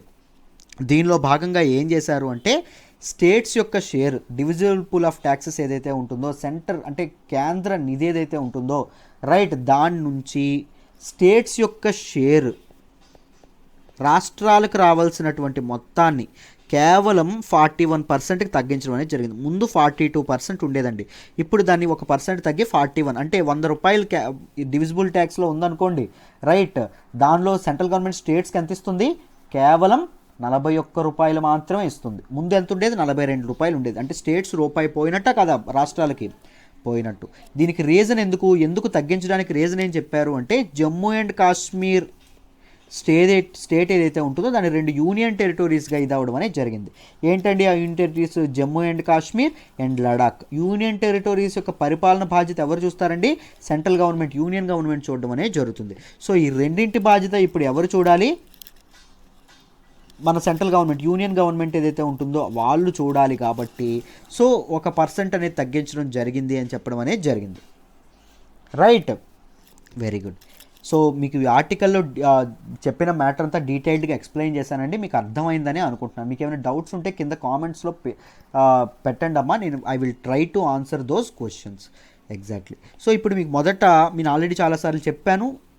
ఫస్ట్ ఫైనాన్స్ కమిషన్ అంటే ఏంటి మీ అందరికీ, ఫస్ట్ కొత్త వాళ్ళు ఎవరైతే వింటారో, ఫస్ట్ టైం వింటున్నారో మీ అందరికీ నేను చెప్తున్నంతసేపు ఈ డౌట్ మైండ్లో ఉండిపోతుంది. అసలు ఫైనాన్స్ కమిషన్ అంటున్నారు సార్, ఫైనాన్స్ కమిషన్ అంటే ఏంటి సార్ అంటే it is a constitutional body. రాజ్యాంగబద్ధంగా తయారైనటువంటి బాడీ ఏదైతే ఫార్ములేట్ అయినటువంటి ఇదేదైతే ఉంటుందో అదండి ఇది. కాన్స్టిట్యూషనల్ ద్వారా ఇది అవ్వడం అనేది జరిగింది. కాన్స్టిట్యూషన్ ద్వారా అన్నారు. మరి కాన్స్టిట్యూషన్లో ఏ ఆర్టికల్ ద్వారా రావడం అనేది జరిగింది అంటే ఆర్టికల్ 280 ద్వారా ఇది అవ్వడం అనేది జరిగింది. దేని అండర్లో ఎస్టాబ్లిష్ అవ్వడం అనేది జరిగింది? ఆర్టికల్ 280 ఆఫ్ ఇండియన్ కాన్స్టిట్యూషన్ ద్వారా ఇది అవ్వడం అనేది జరిగింది. అసలు ఈ ఫైనాన్స్ కమిషన్ ఎవరు సార్ ఎస్టాబ్లిష్ చేస్తారు అంటే ఫైనాన్స్ కమిషన్ని ప్రెసిడెంట్ ఎస్టాబ్లిష్ చేయడం అనేది జరుగుతుందండి. ప్రెసిడెంట్ కాన్స్టిట్యూట్ చేయడం అనేది జరుగుతుంది. రైట్. ఎందుకు సార్ అసలు ఫైనాన్స్ కమిషన్ యూజ్ ఏంటి అంటే central government and state governments మధ్యలో ఫైనాన్షియల్ రిలేషన్స్ ఏవైతే ఉన్నాయో వాటిని డిఫైన్ చేయడానికి. అంటే ఎంత ఫండ్ షేరింగ్ ఉండాలి, సెంట్రల్ గవర్నమెంట్ గ్రాంట్ల రూపంలో ఎంత ఇవ్వాలి స్టేట్స్కి, ఇలాంటి నిర్ణయాలు ఏవైతే ఉన్నాయో అవన్నీ ఎవరు చూసుకుంటారంటే ఫైనాన్స్ కమిషన్ నిర్ణయించడం అనేది జరుగుతుంది. అసలు ఈ ఫైనాన్స్ కమిషన్లో ఎవరుంటారు సార్? ఎవరుంటారు అంటే అమ్మా ఒక చైర్మన్ ఉంటారమ్మా. దాంతోపాటు 4 మెంబర్స్ ఉండడం అనేది జరుగుతుంది. రైట్. ఈ 4 మెంబర్స్కి ఈ 4 మెంబర్స్ హైకోర్టు జడ్జికి ఎలాంటి క్వాలిఫికేషన్స్ ఉంటాయో అలాంటి క్వాలిఫికేషన్స్ ఉండాలి. And they must be knowledgeable in finance or administration. Finance కానీ అడ్మినిస్ట్రేషన్ ఏదైతే ఉంటుందో దీనిలో వాళ్ళు నాలెడ్జబుల్ పర్సన్స్గా ఉండడం అనేది జరగాలి. దీన్ని ఎవరండి పెడతారు, ఎవరు కన్స్టిట్యూట్ చేస్తారు? ప్రెసిడెంట్ కన్స్టిట్యూట్ చేయడం అనేది జరుగుతుంది. చైర్మన్ కూడా పబ్లిక్ అఫైర్స్లో ఎక్స్పీరియన్స్ అనేది ఉండాలి. They must be a citizen of India. వాళ్ళు భారత పౌరులై ఉండాలి తప్పకుండా. రైట్. అయితే 15th ఫైనాన్స్ కమిషన్, ఇప్పుడు మనం రిపోర్ట్ సబ్మిట్ చేసింది అన్నాం కదా, ఆ 15th ఫైనాన్స్ కమిషన్ ఏంటో చూద్దాం. 15th ఫైనాన్స్ కమిషన్ అనేది 2017లో కన్స్టిట్యూట్ చేయడం అనేది జరిగిందమ్మా. Through president. ఎవరు కన్స్టిట్యూట్ చేస్తారు? ప్రెసిడెంట్ కదా ఫైనాన్స్ కమిషన్ ఇది చేస్తారని చెప్పాను. ఒక ప్రెసిడెన్షియల్ ఆర్డర్ ద్వారా దీన్ని ఇది అవ్వడం అనేది జరిగింది. దీనిలో భాగంగా దీనికి కొన్ని టాస్క్లు ఇచ్చారు 15th ఫైనాన్స్ కమిషన్కి. ముఖ్యంగా ప్లానింగ్ కమిషన్ ఏదైతే ఉంటుందో దాన్ని అబాలిష్ చేయడం కరెక్టా, దాంతోపాటు జిఎస్టీ అనేది ఇంట్రడ్యూస్ చేశారు, జిఎస్టీ అనేది ఇంట్రడ్యూస్ చేయడం కరెక్టా, దాంతోపాటు ఇలా చాలా ఇన్సాల్వెన్సీ కోడ్ ఏదైతే ఉంటుందో దాన్ని తెచ్చారో దాని మీద మాట్లాడండి, వీటన్నింటి గురించి చెప్పడం అనేది జరిగింది. రైట్. 15th ఫైనాన్స్ కమిషన్ ఎవరి చైర్మన్షిప్లో ఇది అవ్వడం అనేది జరిగింది అంటే ఎన్కే సింగ్ గారు దీనికి చైర్మన్గా వ్యవహరించడం అనేది జరిగింది. దాంతోపాటు దీనికి ఇచ్చినటువంటి ఇంకొక ట్యాక్స్ ఏంటి అంటే డిఫెన్స్ ఫండ్ ఏదైతే ఉంటుందో డిఫెన్స్ ఫండ్, దాంతోపాటు నేషనల్ సెక్యూరిటీ ఫండ్ ఏదైతే ఉంటుందో నేషనల్ సెక్యూరిటీ ఫండ్ సెంటర్ అనేది కన్స్టిట్యూట్ చేస్తాను అని చెప్పింది. అది కన్స్టిట్యూట్ చేయడం సరైన నిర్ణయమా కాదా, అసలు అది దట్ గివ్స్ ఈల్డా కాదా, రైట్, దానివల్ల మంచి అవుట్పుట్ వస్తుందా లేదా, ఇలాంటి డెసిషన్స్ ఏవైతే ఉంటాయో అలాంటి డెసిషన్స్. దాంతోపాటు సెంట్రల్ గవర్నమెంట్కి స్టేట్ గవర్నమెంట్కి మధ్య నడుస్తుంది జిఎస్టీ కంపెన్సేషన్ ఏదైతే ఉంటుందో జిఎస్టీ కంపెన్సేషన్ ఇష్యూ అనేది నడుస్తుంది. సో ఈ జిఎస్టీ కంపెన్సేషన్ అనేది ఇవ్వడం కరెక్టా కాదా, రైట్, ఎలా ఇవ్వాలి, సెంట్రల్ గవర్నమెంట్ ఇప్పుడు ఆపడం కరెక్టా కాదా, లేకపోతే యాక్ట్ ఆఫ్ గాడ్, ఇలాంటి వాటి మీద ఏదైతే ఉంటుందో దాని మీద కూడా డెసిషన్స్ తీసుకోవడం అనేది జరిగింది. Right, very good. So GST commission compensation వీటన్నింటి మీద కూడా ఫైనాన్స్ కమిషన్ రిపోర్ట్ ఇవ్వడం అనేది జరిగిందండి. ఫైనాన్స్ కమిషన్ ఒక ఇంటర్మ్ రిపోర్ట్ అనేది ఇచ్చింది. దానిలో ఎంత చెప్పాము, డివిజిబుల్ పూల్ ఆఫ్ షేర్ నుంచి 42% నుంచి 41%కి ఆల్రెడీ తగ్గించడం అనేది జరిగింది. 42% ఎవరండి రికమెండ్ చేశారు? 14th ఫైనాన్స్ ఫైనాన్స్ కమిషన్ ఏదైతే ఉంటుందో అది రికమెండ్ చేస్తే 15th ఫైనాన్స్ కమిషన్ ఎంత చేయమంది? 41%కే తగ్గించమని చెప్పడం అనేది జరిగింది. ఎందుకంటే రీజన్ ఏం చెప్పాం, జమ్మూ అండ్ కాశ్మీర్ స్టేట్ ఏదైతే ఉంటుందో అది 2 యూనియన్ టెరిటరీస్గా, జమ్మూ అండ్ కాశ్మీర్ యూనియన్ టెరిటరీగా, లదాఖ్ యూనియన్ టెరిటరీగా విడదీయడం అనేది జరిగింది కాబట్టి సో సెంట్రల్ గవర్నమెంట్ యొక్క ఎక్స్పెండిచర్ పెరుగుద్ది కాబట్టి దానికోసం అని చెప్పడం అనేది జరిగింది. రైట్. సో ఫైనాన్స్ కమిషన్ గురించి నేను చాలాసార్లు ఎక్స్ప్లెయిన్ చేశాను, బట్ ఈరోజు కూడా మీకు 15th ఫైనాన్స్ కమిషన్ గురించి దాంతోపాటు ఆర్టికల్ న్యూస్లోకి వచ్చిన కాన్సెప్ట్ గురించి మీకు అర్థమైందని అనుకుంటున్నాను. Let's move to the next article అమ్మ. మనం మాట్లాడుకోబోయే నెక్స్ట్ ఆర్టికల్ వచ్చేసి new parliament building will be bigger in size and have more amenities. Central Vista redevelopment project గురించి నేను ఆల్రెడీ చాలాసార్లు చెప్పాను, మళ్ళీ అది న్యూస్లోకి రావడం అనేది జరిగింది. ఎందుకంటే న్యూ పార్లమెంట్, మన కొత్త పార్లమెంట్ భవనం ఏదైతే ఉంటుందో దానికి సంబంధించినటువంటి డిజైన్ అనేది బయటకు రావడం అనేది జరిగింది. దీని గురించి డీటెయిల్డ్గా ఆర్టికల్లో రాశారు, జాగ్రత్తగా వినండి, క్లియర్గా ఎక్స్ప్లెయిన్ చేసే ప్రయత్నం అయితే చేస్తాను. జిఎస్ పేపర్ 2లో దీన్ని చదువుకోవడం అనేది జరుగుతుంది. రైట్. దాంతోపాటు దీన్ని జిఎస్ పేపర్ 1లో కూడా చదువుకోవడం అనేది జరుగుతుంది. జాగ్రత్తగా వినండి అమ్మా, ఎక్స్ప్లెయిన్ చేస్తాను.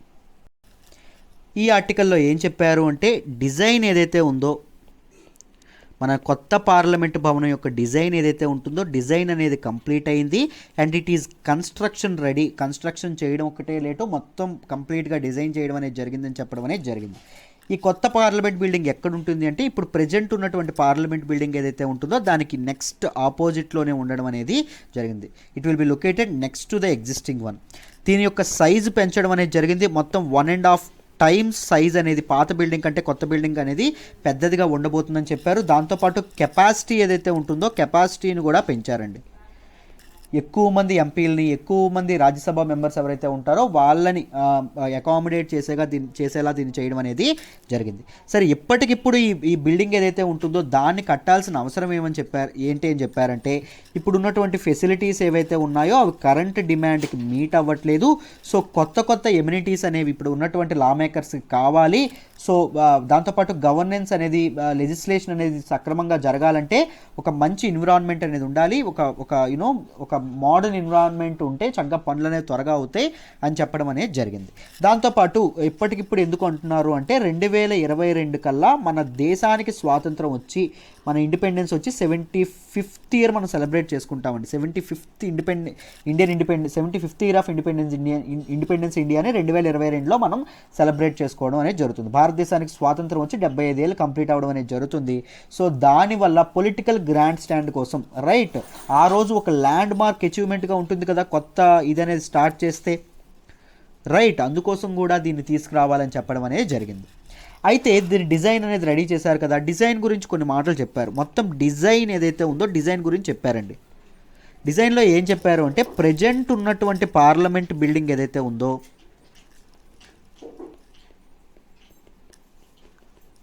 Core parliament building, parliament complex అనట్లేదండి, పార్లమెంట్ బిల్డింగ్ ఏదైతే ఉంటుందో ఇట్ కంప్రైజ్డ్ ఆఫ్ 3 హౌసెస్. మొత్తం 3 స్పేసెస్ పెట్టడం అనేది జరిగింది. 1 Lok Sabha hall, 2 Rajya Sabha hall, 3 central lounge. దీంతో ఇది చేయడం అనేది జరిగింది. దాంతోపాటు ఒక గ్రాండ్ స్పేస్ ఏదైతే ఉంటుందో, రైట్, ఈ బిల్డింగ్ యొక్క కాంప్లెక్స్ ఏదైతే ఉంటుందో దానిలో ఒక గ్రాండ్ స్పేస్ని పెట్టాలని అనుకుంటున్నారు.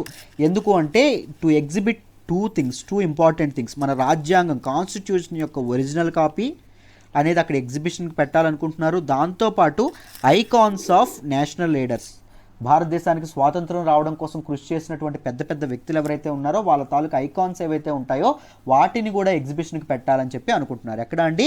కాంప్లెక్స్ యొక్క గ్రాండ్ స్పేస్లో మధ్యలో ఉన్నటువంటి ఒక పెద్ద స్పేస్ అనుకోండి, ఎగ్జిబిషన్ కోసం పెట్టాలని అనుకుంటున్నారు. అయితే ఈ కొత్త పార్లమెంట్ బిల్డింగ్ ఏదైతే ఉంటుందో that will be a bigger in size అని చెప్తున్నారండి. రైట్, చాలా పెద్ద సైజులో ఉంటుంది. ముఖ్యంగా సుమారుగా 64,500 స్క్వేర్ మీటర్స్ ఉండడం అనేది జరుగుతుందని చెప్పడం అనేది జరిగింది. అంటే ఆల్మోస్ట్ ప్రజెంట్ ఉన్న దానికి 17,000 స్క్వేర్ మీటర్స్ అనేది ఎక్కువ. అంత పెద్ద స్పేస్ని ఇది ఆక్రమించనుంది. దాంతోపాటు దిస్ కంప్రైజ్డ్ ఆఫ్ 4 ఫ్లోర్స్, మొత్తం 4 ఫ్లోర్లో దీన్ని నిర్మించనున్నారని చెప్పడం అనేది జరిగింది. లోక్సభ ఏదైతే ఉంటుందో మన పీపుల్స్ హౌస్ అంటాం లోక్సభని, ఎందుకంటే ప్రజల చేత పరిపాలింపబడతారు కాబట్టి ఎవరు మెంబర్ ఆఫ్ పార్లమెంట్ లోక్సభలో ఉన్నటువంటి పీపుల్. ఈ లోక్సభ ఏదైతే ఉంటుందో లోక్సభ గ్రౌండ్ ఫ్లోర్ ఏదైతే ఉంటుందో గ్రౌండ్ ఫ్లోర్లో పెట్టాలని చెప్పి గ్రౌండ్ సభని అనుకుంటున్నారండి. రైట్. ముందు 552 మందిని ఇప్పుడున్నటువంటి పార్లమెంట్ హౌస్ 552 మెంబర్స్ని అకామిడేట్ చేస్తే ఇది ఏకంగా 888 మందిని అకామిడేట్ చేసేటట్టు కెపాసిటీని పెంచుతున్నారు. వేరేజ్ మీరు రాజ్యసభని చూసుకుంటే ముందు 225 ఉండేది కెపాసిటీ, అంటే ఇప్పుడు 225 ఉంది, దాన్ని 384కి పెంచనున్నారని చెప్పడం అనేది జరిగింది. సీటింగ్ ఫార్మాట్లో కూడా చాలా సీటింగ్ ఫార్మాట్లో మార్పులు అనేవి తీసుకురావట్లేదండి. I'm very sorry. Seating format ఇప్పుడు ఎలా అయితే ఉందో అలాగే మార్పులు, ఫ్యాన్ షేప్డ్ ఇదేదైతే ఉంటుందో అలాంటి సీటింగ్ ఫార్మాట్నే ఇది చేయనున్నారు. Right. And some important features కూడా తీసుకొస్తున్నారండి. What are those important features అంటే ఎవ్రీ మెంబర్కి సెపరేట్ డెస్క్స్. ఈ సెపరేట్ డెస్క్లు ఏవైతే ఉన్నాయో ఫస్ట్ రోలో కూర్చున్న వ్యక్తులకే ఉండేవి, కానీ మిగిలిన వాళ్ళకి లేవు. ఇప్పుడు separate desks for every member. దాంతోపాటు ఇనఫ్ స్పేస్ బిహైండ్ సీట్స్ వెనక ఇనఫ్ స్పేస్ అనేది పెడదాం అనుకుంటున్నారు, ఎందుకంటే ఫ్రీ మూమెంట్ కోసం, ఈజీగా మూవ్ అవ్వడానికి. దాంతోపాటు ప్రతి ఒక్కరికి ఒక digital system and touch screen కూడా ఇవ్వాలని అనుకుంటున్నారు ప్రతి ఒక్క మెంబర్ యొక్క సీట్ దగ్గర. దాంతోపాటు intuitive multilingual graphical user interface కూడా ఇది చేయాలని అనుకుంటున్నారు. దాంతోపాటు బయోమెట్రిక్స్ ద్వారా అథెంటికేషన్, డిజిటల్ నేమ్ ప్లేట్స్ ఏవైతే ఉంటాయో వాటిని, దాంతోపాటు కార్ పార్కింగ్ ఏదైతే ఉంటుందో కాంప్లెక్స్ మొత్తానికి, పార్లమెంట్ హౌస్ కాంప్లెక్స్ మొత్తానికి కార్లు సుమారుగా 1100 కార్లు ఏవైతే ఉంటాయో అవి పట్టేలా నిర్ణయం అనేది తీసుకోవాలని అనుకుంటున్నారు. బాగా దే ఆర్ వెరీ చాలా దూరంగా ఉండడం అనేది జరిగిందండి. దేనికి అంటే సింబలిజానికి. ఆర్భాటంగా సింబల్స్ పెట్టేసి అలా ఏం అనుకోలేదు, బట్ మామూలుగా డిజైన్ అనేది ఇది చేద్దాం అనుకుంటున్నారు. రైట్. ఓన్లీ ఒక అశోక ఇదేదైతే ఉంటుందో దాన్ని ఒక్కదాన్ని, అశోక చక్రం ఏదైతే ఉంటుందో దాన్ని ఒక్కదాన్ని పెట్టి సింపుల్గా చేద్దామని చెప్పి అనుకుంటున్నారు. గవర్నమెంట్ అనేది ఆ నిర్ణయం తీసుకోవడం అనేది జరిగింది. రైట్. దీని గురించి బ్యాక్గ్రౌండ్ తెలుసుకోవాలంటే మీరు ఏం తెలుసుకోవాలి, ఇంపార్టెంట్ ఎగ్జామ్స్కి జాగ్రత్తగా గుర్తుపెట్టుకోండి. సెంట్రల్ విస్తా రీడెవలప్మెంట్ ప్రాజెక్ట్ ఏదైతే ఉంటుందో దాని గురించి తెలుసుకోవాలి. ఏంటండి ఈ సెంట్రల్ విస్తా అంటే చూడండి. సెంట్రల్ విస్తా అంటే ఏంటి అంటే it is comprised of Rashtrapati Bhavan, parliament house, north south blocks of secretariat, India gate, right, and national archives. December 1911లో, దీని గురించి హిస్టరీ మనం మాట్లాడుకుంటే డిసెంబర్ 1911లో కింగ్ జార్జ్ 5 ఎవరైతే ఉన్నారో ఆయన ఢిల్లీ దర్బార్ దగ్గర ఒక అనౌన్స్మెంట్ చేయడం అనేది జరిగిందండి. మేము క్యాపిటల్ని కల్కట్టా నుంచి, ముందు కల్కట్టాలో ఉండేది కదా, కల్కట్టా నుంచి ఢిల్లీకి మారుస్తున్నామని చెప్పి ఎప్పుడు 1911లో నిర్ణయం తీసుకోవడం అనేది జరిగింది. ఆ తర్వాత పార్లమెంట్ హౌస్ బిల్డింగ్ అనేది కన్స్ట్రక్ట్ చేయడం అనేది జరిగింది. లుథేన్స్ అండ్ బేకర్ అనే ఇద్దరు ఆర్కిటెక్ట్స్ ఎవరైతే ఉంటారో వాళ్ళు కన్స్ట్రక్ట్ చేయడం అనేది జరిగింది. ఎవరమ్మా? ఇప్పుడున్నటువంటి పార్లమెంట్ భవనాన్ని అండి నేను చెప్తుంది, న్యూ కాదు, కొత్తది కాదు. లుథేన్స్ అండ్ బేకర్ కన్స్ట్రక్ట్ చేయడం అనేది జరిగింది. రైట్. రాష్ట్రపతి భవనాన్ని ఎవరు కన్స్ట్రక్ట్ చేశారు అంటే ఎడ్విన్ లుథేన్స్ కన్స్ట్రక్ట్ చేయడం అనేది జరిగింది. సెక్రటేరియట్ని ఎవరు కన్స్ట్రక్ట్ చేశారు అంటే హెర్బర్ట్ బేకర్ ఎవరైతే ఉన్నారో ఆయన కన్స్ట్రక్ట్ చేయడం అనేది, ఆయన డిజైన్ చేయడం అనేది జరిగింది. రైట్. అయితే ఏం జరిగింది అంటే ఈ పాత పార్లమెంట్ ఏదైతే బిల్డింగ్ ఏదైతే ఉంటుందో అది చాలా ఎమ్యూనిటీస్ అనేవి సరిపోవట్లేదని చెప్పి ఈ సెంట్రల్ విస్తా ఏదైతే ఉంటుందో దీని మొత్తాన్ని రీడెవలప్ చేయాలి అనేటటువంటి ఒక ప్రాజెక్ట్ని తీసుకురావడం అనేది జరిగింది. దాన్నే మనం ఏమంటాము అంటే సెంట్రల్ విస్తా రీడెవలప్మెంట్ ప్రాజెక్ట్ అంటాం. 2019లో తీసుకురావడం అనేది జరిగింది. దీనిలో భాగంగా ఏం చేస్తున్నారు, పార్లమెంట్ బిల్డింగ్ అనేది ఏదైతే ఉంటుందో కొత్త ట్రయాంగులర్ షేప్లో ఉన్నటువంటి పార్లమెంట్ బిల్డింగ్, ఇప్పుడున్నటువంటి ఏదైతే ఎగ్జిస్టింగ్ పార్లమెంట్ బిల్డింగ్ ఏదైతే ఉంటుందో దాని ఎదురుగా, రైట్, కామన్ సెంట్రల్ సెక్రటేరియట్ ఏదైతే ఉంటుందో కామన్ సెంట్రల్ సెక్రటేరియట్, దాంతోపాటు 3 కిలోమీటర్స్ లాంగ్ రాజ్పాత్ ఏదైతే ఉంటుందో రాజ్పాత్ను కూడా రీవ్యాంప్ చేద్దామని చెప్పి అనుకుంటున్నారు. నార్త్ అండ్ సౌత్ బ్లాక్స్ ఏవైతే ఉన్నాయో ఈ నార్త్ అండ్ సౌత్ బ్లాక్స్ని మ్యూజియంస్గా కన్వర్ట్ చేయాలనే ఆలోచనలో ఉన్నారు. దీనికి రీజన్ ఏం చెప్తున్నారు అంటే ఎమ్యూనిటీస్ అనేవి ప్రజెంట్ ఉన్నటువంటి డిమాండ్కి సరిపోవట్లేదు, దే ఆర్ వెరీ ఇన్ఎడిక్వేట్ అని చెప్పడం అనేది జరిగింది. దాంతోపాటు ఆఫీసెస్ ఏవైతే ఉన్నాయో ఈ ఆఫీసెస్ దూరంగా ఉంటున్నాయి. సో ఆఫీసెస్ అనేవి దూరంగా ఉండడం వల్ల ఒక్కొక్క దగ్గర ఉండడం వల్ల ఇంటర్ డిపార్ట్మెంటల్ కోఆర్డినేషన్ ఏదైతే ఉంటుందో అది జరగట్లేదు. దాంతోపాటు డిఫరెంట్ లొకేషన్స్లో ఉండడం వల్ల ఒక దగ్గర నుంచి ఇంకొక దగ్గరికి అన్నెసరీ ట్రావెలింగ్ అనేది జరుగుతుంది. అన్నెసరీ ట్రావెలింగ్ జరగడం వల్ల ఇబ్బంది అనేది ఉంది ఎవరికంటే లా మేకర్స్ కానీ పబ్లిక్ సర్వెంట్స్ కానీ బ్యూరోక్రాట్స్ కానీ వీళ్ళందరికీ. దాంతోపాటు ఏం చెప్పారు, పొల్యూషన్ ఏదైతే ఉందో పొల్యూషన్ కూడా పెరుగుతుంది. అసలే ఢిల్లీలో ఎక్కువ పొల్యూషన్, మీరు ఇలా దూరం ట్రావెల్ చేస్తే చాలా కష్టం కదా అని చెప్పి సెంట్రల్ గవర్నమెంట్ కొత్తదే కడదాము అంతా ఒక దగ్గర ఉండేటట్టు అని చెప్పడం అనేది జరిగిందమ్మా. Right, this is all about central Vista redevelopment projects. కానీ చాలా ఎన్విరాన్మెంటలిస్టులు ఎవరైతే ఉన్నారో, ప్రకృతి ప్రేమికులు ఎవరైతే ఉన్నారో వీళ్ళందరూ తీవ్రమైనటువంటి అసంతృప్తిని ఇది చేయడం అనేది జరిగింది. చాలామంది బ్యూరోక్రాట్స్ కూడా చాలా ఇది చేయడం అనేది జరిగింది. చాలామంది కోవిడ్-19 క్రైసిస్ లాంటి టైంలో ఇంత ఖర్చు పెట్టి ఇంత నిర్మాణం అవసరమా, రైట్ ఇప్పుడు అంత ఇంపార్టెంటా అని కొంతమంది ప్రశ్నించిన వాళ్ళు కూడా ఉన్నారు. ఎన్విరాన్మెంటలిస్టులు ఎందుకు ఇది చేస్తున్నారంటే ఇప్పుడు ఆల్రెడీ ఢిల్లీ అనేది పొల్యూషన్తో బాధపడుతుంది. ఈ టైంలో మీరు మొత్తం పాత బిల్డింగ్ అంతా కూల్ చేస్తే అది కూడా పొల్యూషన్ ఇంకాస్త అగ్రివేట్ చేస్తుంది, అంటే పెంచుతుంది అని చెప్పడం అనేది జరుగుతుంది. పొల్యూషన్ అనేది, కాలుష్యం అనేది పెరిగితే ఇంకా ఇబ్బంది కలుగుతుంది. ఇలాంటి టైంలో ఇలాంటి నిర్ణయాలు తీసుకోవడం తప్పు. ఢిల్లీ యొక్క సస్టైనబిలిటీకి అది చాలా ఇబ్బంది పెడుతుంది అని చెప్పి ఎన్విరాన్మెంటిస్టులు చెప్పడం అనేది జరిగింది. బట్ ఇది కేసు నడుస్తోంది, సుప్రీంకోర్టులో దీని తాలూకా కేసు అనేది నడుస్తుంది, వాదోపవాదనలు అవుతున్నాయి. బట్ సెంట్రల్ గవర్నమెంట్ అనేది టైం వేస్ట్ చేయదలుచుకోలేదు. సుప్రీంకోర్టు ఎప్పుడైతే ఒక నోడ్ ఇస్తుందో, ఓకే అని చెప్తుందో వెంటనే కన్స్ట్రక్షన్ అనేది మొదలు పెట్టేయాలి. తర్వాత డిజైన్ కోసం వెతుక్కోకూడదు, ముందే డిజైన్ చేసుకుంటే మంచిది అనేటటువంటి నిర్ణయం అనేది తీసుకోవడం అనేది జరిగింది. రైట్, సెంట్రల్ గవర్నమెంట్ అందుకే దీన్ని ఫాస్ట్గా చేస్తుంది. ఎందుకని చెప్పాం 2022 కల్లా కంప్లీట్ చెయ్యాలి. ఎందుకు 75th ఇండిపెండెన్స్ ఇయర్ని మనం సెలబ్రేట్ చేసుకోబోతున్నాం. ఆ టైం కల్లా ఇలాంటి ల్యాండ్ మార్క్ కన్స్ట్రక్షన్ అనేది జరిగితే చాలా మంచిది అని చెప్పి గవర్నమెంట్ ఆలోచనలో ఉండడం అనేది జరిగింది. I hope you understand this article very well. ఓకేనా, క్లియర్గా చెప్పానని అనుకుంటున్నానమ్మా బ్యాక్గ్రౌండ్తో సహా. Let me move to the next article. మనం మాట్లాడుకోబోయే నెక్స్ట్ ఆర్టికల్ వచ్చేసి India and Maldives sign 4 MOUs to boost ties. Right, మనం దీన్ని ఇండియా మాల్దీవ్స్ రిలేషన్స్లో మాట్లాడుకోవడం అనేది జరుగుతుంది. GS పేపర్ 2 ఇంటర్నేషనల్ రిలేషన్స్లో దీన్ని మనం మాట్లాడుకుంటాం. జాగ్రత్తగా వినండి అమ్మా, క్లియర్గా ఎక్స్ప్లెయిన్ చేస్తాను, అర్థమైపోతుంది. బోత్ న్యూఢిల్లీ అండ్ మాలే ఏవైతే ఉన్నాయో అవి 4 అగ్రిమెంట్స్ సైన్ చేయడం అనేది జరిగింది. 4 అగ్రిమెంట్స్ని అవి 2 కంట్రీస్ సైన్ చేయడం అనేది జరిగిందండి.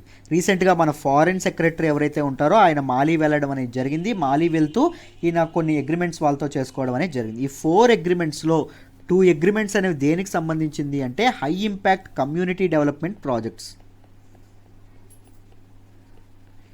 కమ్యూనిటీ డెవలప్మెంట్ ప్రాజెక్ట్స్ ఏవైతే ఉంటాయో, అంటే పీపుల్ ఇంట్రెస్ట్ని సీక్ చేసేటటువంటి ప్రాజెక్ట్స్ ఏవైతే ఉంటాయో, ఎంటర్టైన్మెంట్కి సంబంధించినటువంటివి కానీ ఇలాంటి డెవలప్మెంట్కి ఎడ్యుకేషన్, హెల్త్ వీటికి సంబంధించినటువంటివి ఏవైతే ఉంటాయో వీటిని కమ్యూనిటీ డెవలప్మెంట్ ప్రాజెక్ట్స్ అంటాం. అది దాంతోపాటు 1 అగ్రిమెంట్ అనేది స్పోర్ట్స్ ఏదైతే ఉంటుందో, క్రీడలు ఏదైతే ఉంటుందో, స్పోర్ట్స్ అండ్ యూత్ అఫైర్స్ గురించి ఒక అగ్రిమెంట్ అనేది ఇది చేయడం అనేది జరిగింది. ఇంకొక 1 అగ్రిమెంట్ ఏం చేశారు అంటే $100 million గ్రాంట్, $100 million ఏదైతే ఉంటుందో $100 million అప్పుగా ఇవ్వబోతున్నట్టు ఇండియా ప్రకటించడం అనేది జరిగింది. ఎవరికి ఇస్తున్నామండి మనం? మాల్దీవ్స్కి ఇవ్వడం అనేది జరిగింది.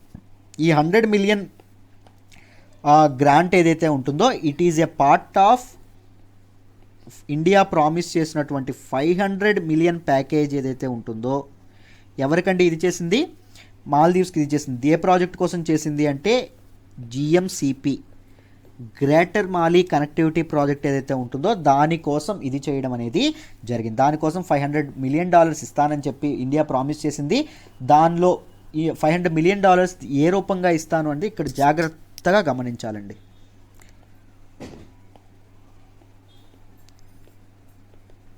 ఇదంతా గ్రాంట్ కాదు, లైన్ ఆఫ్ క్రెడిట్ వేరు. లైన్ ఆఫ్ క్రెడిట్ అంటే మనం అప్పిస్తున్నాం, తక్కువ ఇంట్రెస్ట్ ఇస్తాం, కాకపోతే అప్పిస్తున్నాం వాళ్ళకి, వాళ్ళు తప్పకుండా చెల్లించాలి.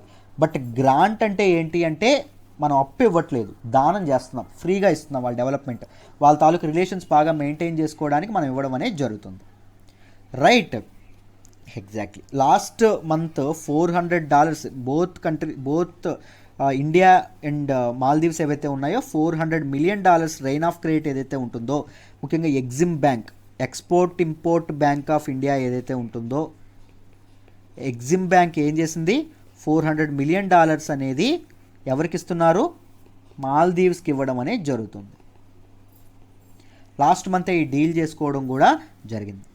దాంతోపాటు న్యూస్లోకి వచ్చింది ఏంటి అంటే యుఎన్ జనరల్ అసెంబ్లీ, ఐక్యరాజ్య సమితి జనరల్ అసెంబ్లీ ఎలక్షన్స్ ఏవైతే, యునైటెడ్ నేషన్స్ జనరల్ అసెంబ్లీ ఏవైతే ఉంటాయో దానికి 76th session, United general assembly యొక్క 76th సెషన్ ఎప్పుడు అవబోతుంది అంటే 2021లో అవుతుంది. దీనికి ప్రెసిడెన్షియల్ క్యాండిడేట్ ఎవరు సార్ అంటే Maldivian foreign minister Shahid. So ఇతను రావడానికి మేము సపోర్ట్ అనేది చేస్తాము. సో యునైటెడ్ నేషన్స్లో ఒక ఇంపార్టెంట్ ప్రామినెంట్ రోల్ అనేది మాల్దీవ్స్ ప్లే చేయడానికి ట్రై చేయాలి అని చెప్పి మన తాలూకా ఎవరైతే విజిట్ చేశారో ఫారెన్ సెక్రటరీ ఆయన చెప్పడం అనేది జరిగింది. రైట్, ఈ ఎంఓఈస్ అనేది సైన్ చేయడం అనేది జరిగింది. ఈ ఆర్టికల్లో మీరు బాగా తెలుసుకోవాల్సింది ఏంటి అంటే ముందు ప్రిలిమ్స్ పాయింట్ ఆఫ్ వ్యూలో కానీ మెయిన్స్ పాయింట్ ఆఫ్ వ్యూలో జిఎంసిపి గ్రేటర్ మాలి కనెక్టివిటీ ప్రాజెక్ట్ అని చెప్పుకున్నాం కదా, మన ఇండియా అనేది $500 ఇస్తా ఉంది అని చెప్పి, ఆ గ్రేటర్ మాలి కనెక్టివిటీ ప్రాజెక్ట్ గురించి మనం తెలుసుకోవాలి. రైట్, జాగ్రత్తగా వినండి అమ్మ. ఈ జిఎంసిపిలో భాగంగా ఇండియా మొత్తం ఎంత ఇస్తానని చెప్పింది అంటే $500 million ఇస్తానని చెప్పడం అనేది జరిగింది. ఈ $500 million $400 million మనం ఎలా ఇస్తున్నామో అప్పుగా లైన్ ఆఫ్ క్రెడిట్గా ఇవ్వడం అనేది జరుగుతుంది. ఇంకొకటి $100 million ఎలా ఇస్తున్నామో గ్రాంట్ల రూపంలో, అంటే దానం చేస్తున్నాం, వాళ్ళు తిరిగి మనకు కట్టక్కర్లేదు, ఆ రకంగా మనం ఇవ్వడం అనేది జరిగింది. అసలు ఏంటి సార్ ఈ గ్రేటర్ మాలి కనెక్టివిటీ ప్రాజెక్ట్ అంటే ఏం చేస్తుంది, దీనిలో ఏం చేస్తున్నారు దీనిలో భాగంగా అంటే, రైట్, ఇదొక గ్రేటెస్ట్ సివిలియన్ ప్రాజెక్ట్, మాల్దీవ్స్ చరిత్రలోనే ఇదొక గ్రేటెస్ట్ సివిలియన్ ప్రాజెక్ట్. ఇండియా అనేది దీనికి హెల్ప్ చేయడం అనేది జరుగుతుంది ఈ ప్రాజెక్ట్ కోసం. దీని ద్వారా ఏం చేస్తారు అంటే క్యాపిటల్ అయినటువంటి మాలే నుంచి అదర్ సిటీస్ అయినటువంటి ముఖ్యంగా విల్లింగిలి, అదర్ ఐలాండ్స్ అండి, చిన్న ఐలాండ్స్ ఇవి, మాల్దీవ్స్ మాలే పక్కన ఉన్నటువంటి గుల్లీఫల్లు, తిలాఫూషి, ఇవి ఏవైతే ఉన్నాయో వీటికి రోడ్ కనెక్టివిటీ ద్వారా ఒక కనెక్టివిటీ ఇదనే చేయడం అనేది చేయాలని చెప్పి అనుకుంటున్నారు. దీనివల్ల ఏమవుతుంది, ఎకానమీ అనేది బూస్ట్ అవుతుంది, ఎకనామిక్ యాక్టివిటీ అనేది బూస్ట్ అవుతుంది, ఎంప్లాయ్మెంట్ అనేది జనరేట్ అవుతుంది. దాంతోపాటు ఒక్క మాలే మీద అర్బనైజేషన్ యొక్క ప్రెజర్ పడకుండా విల్లింగ్లీ, ఈ గుల్హిఫల్హు అండ్ తిలాఫుషి ఏవైతే ఉన్నాయో ఇక్కడ కూడా అర్బనైజేషన్ అనేది మొదలవుతుంది. పీపుల్ అక్కడికి కూడా వెళ్ళడం, అంటే మొత్తం ఐలాండ్స్లో ఉన్నటువంటి పీపుల్ అందరూ మంచి క్వాలిటీ ఆఫ్ లైఫ్ బతకడానికి ఓన్లీ మాలికి రావడం వల్ల మాలి పాపులేషన్ పెరిగి చాలా ఇబ్బందులు పడాల్సిన అవసరం ఇది అనేది రావడం అనేది జరుగుతుంది. క్యాపిటల్ మీద ప్రెజర్ అనేది పెరుగుతుంది, పాపులేషన్ యొక్క ప్రెజర్. సో అలా కాకుండా ఈ 3 ఇవేవైతే ఉన్నాయో యూనో ఈ ఐలాండ్ సిటీస్ ఏవైతే ఉన్నాయో అక్కడికి కూడా కనెక్టివిటీ ఉంటే పీపుల్ టు పీపుల్ మూవ్మెంట్ అనేది బాగుంటుందని చెప్పడం అనేది జరిగింది. So people to people movement అనేది బాగుంటే ఏం జరుగుతుంది, ట్రేడ్ అనేది కూడా ఫ్లోరిష్ అయ్యే అవకాశం అనేది ఉంది. దాంతోపాటు ఇండియా అండ్ మాల్దీవ్స్ అనేవి మీరు బాగా గమనిస్తే ఎయిర్ ట్రావెల్ బబుల్ అనేది చేసుకున్నారండి. India first air travel bubble అనేది ఎవరితో చేసుకుంది అంటే COVID-19లో భాగంగా మాల్దీవ్స్లో చేసుకోవడం అనేది జరిగింది. ఎయిర్ ట్రావెల్ బబుల్లో భాగంగా ఏం జరుగుతుంది, నేను చాలాసార్లు దీన్ని చెప్పాను, it will also facilitate movement of people. COVID-19లో భాగంగా ఏం చేశారు, ఎయిర్లైన్స్ అనేవి అన్నీ క్లోజ్ చేయడం అనేది జరిగింది, మొత్తం అన్నింటిని మూసేయడం అనేది జరిగింది. సో ఎయిర్ ట్రావెల్ బబుల్ అనేది చేసుకుంటే, దీన్ని అగ్రిమెంట్ చేసుకుంటే ఏం జరుగుతుంది, ఏ 2 కంట్రీస్ అగ్రిమెంట్ చేసుకుంటాయా, 2 కంట్రీస్ మధ్య మూవ్మెంట్ అనేది పీపుల్ అనేవాళ్ళు జాబ్స్ కోసం కానీ టూరిజం కోసం కానీ మూవ్మెంట్ అనేది ఉండడం అనేది జరుగుతుంది. బోత్ కంట్రీస్ మధ్య పీపుల్ అనేవాళ్ళు మూవ్ అవుతారు. సో ట్రేడ్ కూడా ఫ్లోరిష్ అయ్యే అవకాశం అయితే ఉంది. సో ఇండియా ఇప్పుడు డబ్బులు ఇచ్చింది అంటున్నాము, హెల్ప్ చేస్తుంది అంటున్నాము. ఇండియా అనేది ఎందుకు చేయాలి sir, why should we help Maldives? Maldives యొక్క సిగ్నిఫికెన్స్ ఏంటి ఇండియాకి? అని మాట్లాడుకుంటే మనకి చాలా ఇంపార్టెంట్ సిగ్నిఫికెన్స్ ఉండడం అనేది జరిగింది. ముఖ్యంగా జాగ్రఫికల్ సిగ్నిఫికెన్స్ ఏంటో చూద్దాం, జాగ్రత్తగా వినండి అమ్మా. జాగ్రఫికల్ సిగ్నిఫికెన్స్ ఏంటి అంటే మాల్దీవ్స్ అనేది ఇండియాకి చాలా దగ్గరగా ఉన్నటువంటి ఒక ఐలాండ్ నేషన్. రైట్, మన ఇండియన్ వెస్ట్ కోస్ట్ ఏదైతే ఉందో, పశ్చిమ తీరం ఏదైతే ఉంటుందో దానికి కేవలం 70 నాటికల్ మైల్స్ దూరంలోనే ఉన్నటువంటి ఐలాండ్ నేషన్ ఏంటి? మాల్దీవ్స్. రైట్, ముఖ్యంగా మినికాయ్ ఏదైతే ఉంటుందో,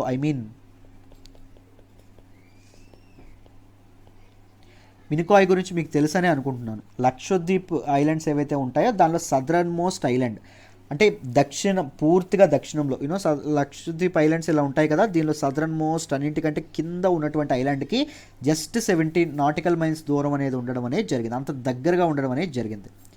రైట్, లక్షద్వీప్ గ్రూప్కి మాల్దీవ్స్ ఇక్కడ ఉంటాయి కదా, వీటికి మధ్య డివైడ్ చేసేటటువంటి దీన్ని ఏమంటారు అంటే 8 డిగ్రీ ఛానల్ అంటారండి.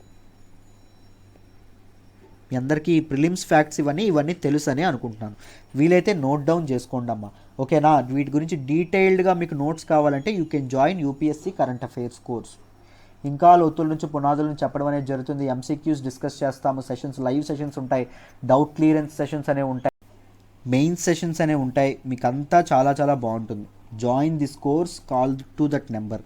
నాతో మాట్లాడాలి అనుకుంటే ఇది నా నెంబర్, మీరు నాకు ఫోన్ చేసైనా మాట్లాడచ్చు, జాయిన్ అవ్వచ్చు. This is my number and my name is Sairam sir. Right, so 8 degree channel ఏదైతే ఉంటుందో 8 డిగ్రీ ఛానల్ అనేది డివైడ్ చేయడం అనేది జరుగుతుంది. రైట్, సో దీని కరెక్ట్ అయిన స్ట్రాటజికల్ లొకేషన్లో ఉండడం వల్ల ట్రేడ్, అంటే ఇండియన్ ఓషన్ ద్వారా పాస్ అవుతున్నటువంటి ఇవేవైతే ఉంటాయి, షిప్స్ ఏవైతే ఉంటాయో, ట్రేడ్ షిప్స్ ఏవైతే ఉంటాయో అవన్నీ దీని రీజియన్ గుండా పాస్ అవ్వాల్సిందే. రైట్, అలాంటి ఒక సిగ్నిఫికెంట్ పొజిషన్లో ఉండడం అనేది జరిగింది. దాంతోపాటు హిస్టరీ వైజ్గా కూడా ఇండియా అండ్ మాల్దీవ్స్ ఒక మంచి రిలేషన్స్ మెయింటైన్ చేయడం అనేది జరిగింది. Ethnic, cultural relations, religious relations, commercial links అనేవి రెండు కంట్రీస్కి ఉండడం అనేది జరిగింది. డిఫెన్స్ సెక్టార్లో కూడా ముఖ్యంగా మాల్దీవ్స్ యొక్క అవసరం అనేది మనకు అవసరం. ముఖ్యంగా చైనా యొక్క నేవల్ ప్రెజెన్స్ అనేది ఇండియన్ ఓషన్లో బాగా పెరగడం అనేది జరుగుతుంది. రైట్, సో మాల్దీవ్స్ సిగ్నిఫికెన్స్ అనేది ఇండియన్ ఓషన్లో మాల్దీవ్స్ సిగ్నిఫికెన్స్ అనేది పెరగడం అనేది జరిగింది. జియో పాలిటిక్స్ ఏవైతే ఉంటాయో వాటిలో నిజంగా Maldives is the heart for it అని చెప్పుకోవచ్చు, సెంటర్ పాయింట్ అని చెప్పుకోవచ్చు. ఎవరైతే మాల్దీవ్స్కి దగ్గరగా ఉంటారో, చేరువుగా ఉంటారో, అది బాగా ఆ కంట్రీకి హెల్ప్ అవ్వడం అనేది జరుగుతుంది. Right, very good. సో ఈ రెండు కంట్రీస్ ఏవైతే ఉన్నాయి, ఇండియా అండ్ మాల్దీవ్స్ మధ్య జరుగుతున్నటువంటి ఇదేంటండి, ఎక్కువెరిన్ అనేటటువంటి మిలిటరీ ఆపరేషన్ రెండు కంట్రీస్ మధ్య జరగడం అనేది జరుగుతుంది. ప్రిలిమ్స్ పాయింట్ ఆఫ్ వ్యూలో వెరీ ఇంపార్టెంట్ క్వశ్చన్. రైట్, జియో పొలిటికల్గా కూడా రెండు కంట్రీస్ యొక్క డిప్లొమాటిక్ రిలేషన్స్ కూడా చాలా అవసరం అండి. ఎందుకంటే ఇండియా అనేది ఎప్పుడూ ఒక సిస్టమ్ అనేది ఫాలో అవుతుంది. నేను చెప్పాను, నైబర్హుడ్ ఫస్ట్ అనే సిస్టమ్ అనేది ఫాలో అవుతుంది. రైట్, ముఖ్యంగా ఇండియా అనేది ఇలా రాకపోతే నైబర్స్ అందరికీ దూరం అయిపోయే అవకాశం అనేది ఉంది. సో నైబర్హుడ్ ఫస్ట్ అనేది ఇండియా అనేది ఫాలో అవుతుంది, మాల్దీవ్స్ అనేది ఇండియా ఫస్ట్ అనేటటువంటి పాలసీ అనేది ఫాలో అవుతుంది. సో ఒకటి ఒకటి చక్కగా ఇదవ్వడం అనేది జరుగుతుంది. ఈ నైబర్హుడ్ ఫస్ట్ పాలసీలో, ఇండియా యొక్క నైబర్హుడ్ ఫస్ట్ పాలసీలో వెరీ ఇంపార్టెంట్ నేషన్ ఏంటి అంటే మన పక్కనే ఉన్నటువంటి నేషన్ మాల్దీవ్స్. సో ఇండియా ఎక్కువ ఇంపార్టెన్స్ మాల్దీవ్స్కి ఇవ్వడం అనేది జరుగుతుంది. అలాగే ట్రేడ్ అండ్ టూరిజంలో కూడా బాగా ఉంది. డిజాస్టర్ మేనేజ్మెంట్లో కూడా ఇండియా అనేది మాల్దీవ్స్కి చాలా హెల్ప్ చేసింది. ముఖ్యంగా ఇండియన్ ఓషన్ సునామీ ఏదైతే జరిగిందో, ఇండియన్ ఓషన్ సునామీ తర్వాత మాల్దీవ్స్ కోరుకోవడానికి చాలా హెల్ప్ చేసినటువంటి దేశం ఏంటంటే ఇండియా అండి. దాంతోపాటు డయాస్పరా, మీకు ఇండియన్ పీపుల్ ఎవరైతే ఉన్నారో, ఇండియన్ పీపుల్ అనేవాళ్ళు, ఇండియన్ నేషనలిస్ట్ అనేవాళ్ళు మాల్దీవ్స్లో చాలా ఎక్కువ మంది నివసించడం అనేది జరుగుతుంది.